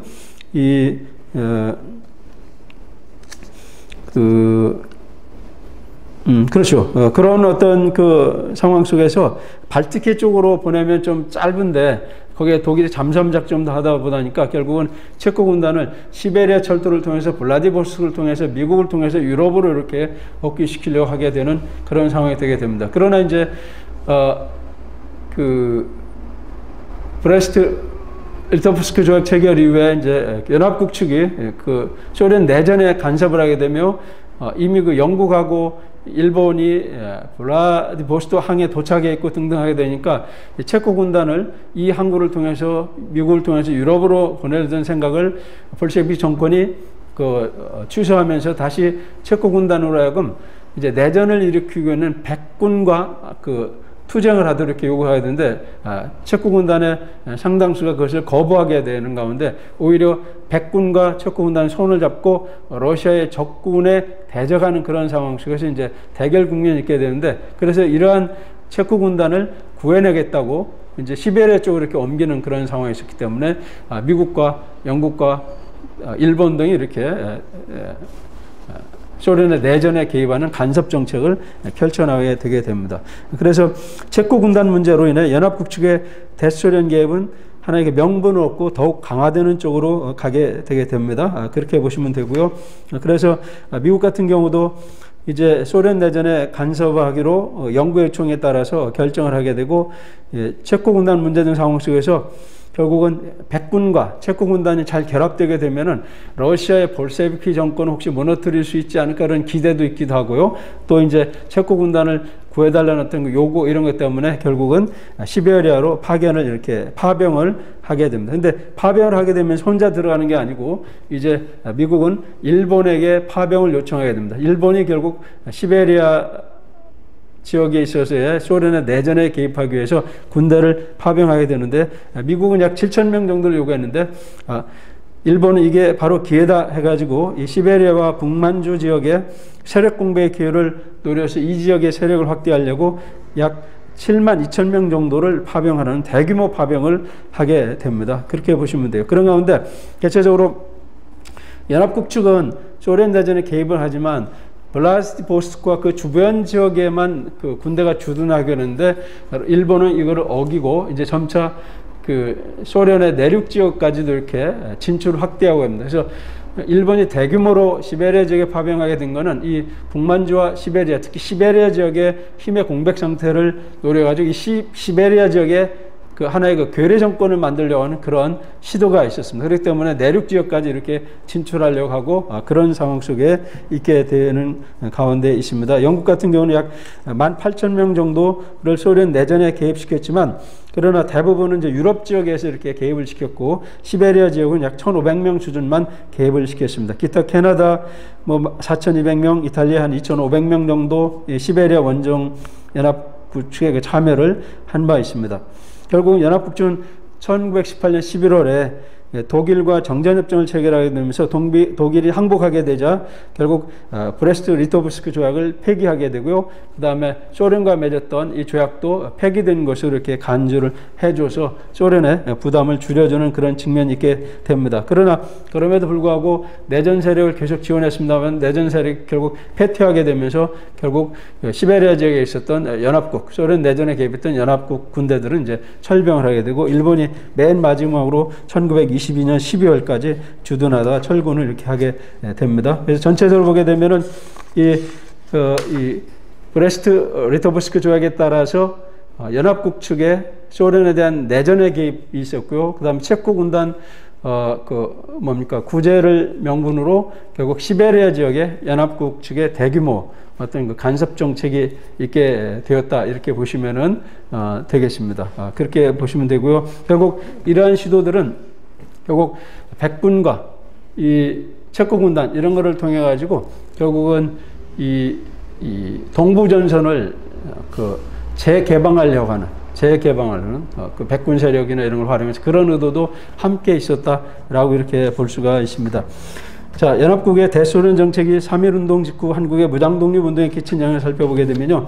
3.1운동 직후 한국의 무장독립은 대체적으로 우선 3.1운동이 하나의 활성화되는 계기가 됐다 이렇게 볼 수가 있습니다. 그래서 윌슨의 민족 자결주의라든지 파리 강화회의 이런 영향으로 1919년 3월 1일 3.1운동이 발생하게 되는데 이로 인해서 무장독립운동이 활성화되는 그런 측면이 있게 됩니다. 그래서 초기에 3.1운동은 비폭력 만세운동이었으나 점차 일본이 강압적인 탄압을 하게 되니까 폭력적인 성격이 있게 되고 또 일제 더욱더 강한 탄압이 있게 됩니다. 나중에는 이제 그 이제 3.1운동이 어떤 일제 식민 지배 정책을 완화시키는 쪽으로 가긴 했지만 단기적으로는 탄압을 많이 강화시켜야 되니까 국내에서 일제 탄압이 강화되고 하다 보니까 국외에서의 북만주나 남만주에서의 무장 독립운동 세력이 더욱 활성화되고 3.1운동의 자극을 받아서 더 활성화된 상황에서 국내의 3.1운동 이후 일제 탄압이 더 강화되게 되니까 무장 독립운동도 더욱더 강화되는 그런 상황 속에 놓이게 되었습니다. 그런데 바로 이 시베리아 지역이나 이런데 들어가 있던 일본군하고 이 한국의 무장 독립운동하고 연결점이 만들어지게 됩니다. 그래서 대체적으로 이제 이 만주 지역에 있어서의 어떤 일제의 독립운동에 대한 무장 독립운동의 탄압이 심해집니다. 그 이전에 결국은 홍범도 장군의 봉오도 장춘 전투라든지 김자준 장군의 청산리 대첩 이런 게 있어가지고 일제가 군대가 많이 피해를 받기 때문에 거기에 따라서 민간의 학살도 하고 강한 어떤 탄압을 하게 되니까 이 독립운동 세력이 거기에서 지켜내지 못하고 버텨내지 못하고 결국은 임시정부와 상해 임시정부와 소련 정부와 어떤 협의하에 무장 독립운동 세력을 소련 영내로 들어가게 하게 됩니다. 그래서 소련 영내로 들어가가지고 결국은 블라디보스토크 위에 하바롭스크가 있고 그 위에 자유시라는 곳을 이렇게 집결을 시켜야 됩니다. 소련 영내로 들어가게 됩니다. 그래서 소련은 기본적으로 레닌의 제국주론에 의하면은 결국 제국주 세력을 척결하기 위해서는 식민지 상태에 있는 그런 세력들을 민족 해방을 시켜야 된다는 그런 시각을 갖고 있었습니다. 그런 면에서 봤을 때 결국은 한국의 항일운동 무장 세력도 민족 해방을 위한 세력이었고 등등 했기 때문에 결국 제국주 세력에 대한 대항 세력이기 때문에 한국의 무장 독립운동 세력에 대한 보호와 지원을 약속했기 때문에 한국의 무장 독립운동 세력이 결국 소련 영내로 연해주로 해서 결국은 저 위로 올라가지고 좀 내륙으로 조금 들어가서 자유시까지 가서 집결해 있는 그런 상황으로 가게 됩니다. 그런데 아까 얘기했듯이 자 일본의 시베리아 간섭을 위해서 파견된 이 군대는 시베리아 지역 전체에 대한 괴뢰국 건설에 구상이 있었기 때문에 이제 블라디보스토크와 그 주변에만 머무는 게 아니고 결국은 내륙으로 진출하는 그런 시도를 하게 됩니다. 그런 가운데 결국은 이제 자유시의 한국의 무장 독립운동 세력이 거기에 집결하게 되는데 소련의 볼셰비키 정권에서는 이 한국의 독립군 운동 세력이 결국은 적군 공산주의 편에 서서 백군 내전 세력에게 투쟁할 것을 요구를 하게 됩니다. 그런데 사실 이 한국의 무장 독립운동 세력은 항일운동이 초점이지 공산주의 혁명 활동이 초점이 아니기 때문에 거기에 대해서 노선 갈등이 있게 되고 또 반대를 하게 등등 하게 됩니다. 그 다음에 또 시베리아 지역에 진출한 그러한 어떤 일본은 결국은 나중에 내륙 깊숙이 들어가지고 이르쿠츠크라는 그런 데까지 이렇게 쭉 진출하고 등등 이렇게 하게 되면서 결국은 소련에 대한 어떤 압박을 가게 됩니다. 그래서 소련으로 하여금 이 독립운동 세력을 약화시키도록 이렇게 압박을 가합니다. 시베리아 지역 내륙에 진출하면서 외교적으로 압박을 가다 보니까 결국은 소련은 자유시에 모여있는 독립운동 세력에 대해서 결국은 적군을 위해서 백군과 싸우라는 요구도 거부하는 그런 상황 속에서 일본의 외교적 압박이 있는 상황 속에서 이제 자유시에 모여있던 한국의 무장 독립운동 세력을 무장 해제시키려고 하는데 거기에 대해서 거부를 하게 되니까 결국 소련의 적군과 그 다음에 소련의 적군 편에선 항일운동보다는 공산주의 운동에 더 초점이 맞춰진 이르쿠츠파 한인 공산당 세력이 결국은 이 공산주의 혁명을 위해서 활동하라고 하면서 적군과 싸우라는 그러한 어떤 요구를 거부한 그러한 어떤 이 한국 독립운동 세력에 대해서 무차별하게 살상을 하게 되면서 많은 인명 피해를 받게 됩니다. 그러면서 결국은 한국의 무장 독립운동 세력은 상당히 타격을 받게 되고 나중에 이제 만주 지역으로 돌아오긴 했지만 그 외에는 큰 어떤 활동을 할 수 있는 역량이 많이 약화된 그런 측면이 있었다 이렇게 보시면 되겠습니다. 그래서 한국의 무장 독립운동 세력이 소련 영내로 들어가서 이 자유시까지 모여서 집결하고 그런 과정 속에서 한국의 무장 독립운동 세력과 우리 임정들은 대체적으로 소련이 군사적인 장비나 이런 차원에서 이렇게 독립 무장 운동 세력을 지원해 줄 거로 생각하는데 오히려 그 자유시 참변을 일으켜가지고 독립운동 세력을 상당히 그 약화시키는 그런 결과로 나오게 되는데 이것이 바로 그 브레스트 리토브스크 조약 이후에 소련의 내전에 간섭하는 특히 시베리아 제지가 간섭하는 일본의 그 큰 어떤 군사력 그것의 여파로 인해서 결국은 한국의 무장독립운동 세력이 크게 약화되는 그런 계기가 되었다. 이렇게 설명하면은 큰 무리가 없을 것으로 생각이 듭니다. 결론 부분은 서론 부분은 여러 가지 그 의견이 있기 때문에 그 부분 관련해서는 제가 언급을 하지 않도록 하겠습니다. 대체적으로 이제 세 지문에 대해서 이렇게 해설을 하게 됐습니다. 그래서 제가 하나 해설한 거고 수험생 나름대로 다양한 시각에서 답안을 작성했기 때문에 제가 해설한 것과 딱 맞지 않는다고 해도 여러분들이 알고 있는 지식과 내용을 잘 정리해서 이렇게 제시를 했으면은 그만큼 이렇게 그 득점을 하게 될 겁니다. 그래서 이거는 참고로 하시고요. 여러분 이제 제가 생각한 거는 이제 그 안에 그 수준 높은 차원에서 어떤 정리된 해설이라고 본다면 수험생들은 그거보다는 조금 낮은 수준에서 아마 대부분 답변이 됐을 겁니다. 그렇기 때문에 제가 해설한 거하고 수험생 여러분이 답한 거하고 약간 차이가 있을지라도 그건 크게 염려하시지 않아도 됩니다. 그러니까 수험생 수준에서 어떤 기대 수준 이런 것들은 대체적으로 제가 해설한 거에 한 70% 수준이면은 매우 잘 쓴 그런 것이고요. 그거보다 좀 낮아도 합격권에 충분히 들어갈 수 있는 그런 점수가 나올 것으로 이렇게 생각은 듭니다. 자, 그러면은 여기까지 해서 2020년 외교관 후보자 기출문제에 대한 해설을 마치도록 하겠습니다. 올해 이 기출문제를 보게 되면서 하여튼 현실주의든 자유주의든 우리가 중요하게 생각하는 패러다임 관련해서는 하여튼 확실히 꿰뚫고 있어야 되겠다 이런 것을 느끼게 되고요. 그 다음에 외교사 문제와 관련해서는 이제 난이도를 이론에 접목시켜서 높일 수도 있지만 좀 더 낮은 수준의 사건이나 이슈나 이런 걸 가지고 구체적으로 물어보면서 결국은 난이도를 조절해 나갈 수 있겠다. 이것을 우리가 깨달을 수가 있을 것 같습니다. 다행히 제가 박건영 선생님 국제관계에서 꼭 필독서로 읽으라고 했는데 물론 김영구 선생님 책에도 나오긴 하지만 박건영 선생님 책에 조금 더 자세하게 많이 나오는 것 같습니다. 그래서 이 브레스트 리토브스크 조약의 문제라든지 그 위에 연합국의 간섭 문제라는 이런 내용들이 거기 있기 때문에 그 필독서를 잘 공부한 수험생들은 이렇게 답을 외교사도 꽤 했을 겁니다. 또 제가 요약 강의를 했습니다만은 서양사 요약 강의 할 때도 브레스트 리토브스크 조약 이렇게 설명했기 때문에 그것을 들은 수험생들은 그 관련해서 책을 읽고 등등했으면은 상당 수준 답이 되지 않았을까 하는 그런 생각이 들기도 합니다. 그래서 전체적으로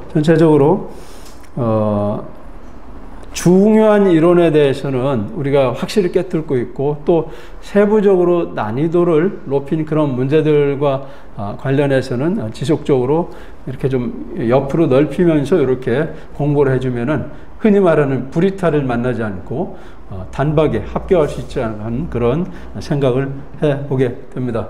여러분, 수험생 여러분, 올해 2020년 이렇게 응시한 수험생 여러분 모두 좋은 결과가 있기를 바랍니다. 좋은 결과 있기를 바라고요. 하여튼 건강이 매우 중요한 그런 시기인 것 같습니다. 여러분 모두 건강에 유의하시고 하여튼 좋은 결과 있기를 기다려보는 그런 시간들이 됐으면 좋겠습니다. 자, 수험생 여러분 수고 많으셨습니다. 또 올해 시험은 보지 않았지만 이 영상을 시청하는 수험생 여러분, 여러분에게도 앞으로 좋은 결과, 좋은 소식이 있기를 바라면서 오늘 해설을 마치도록 하겠습니다. 여러분 수고 많으셨습니다. 고맙습니다.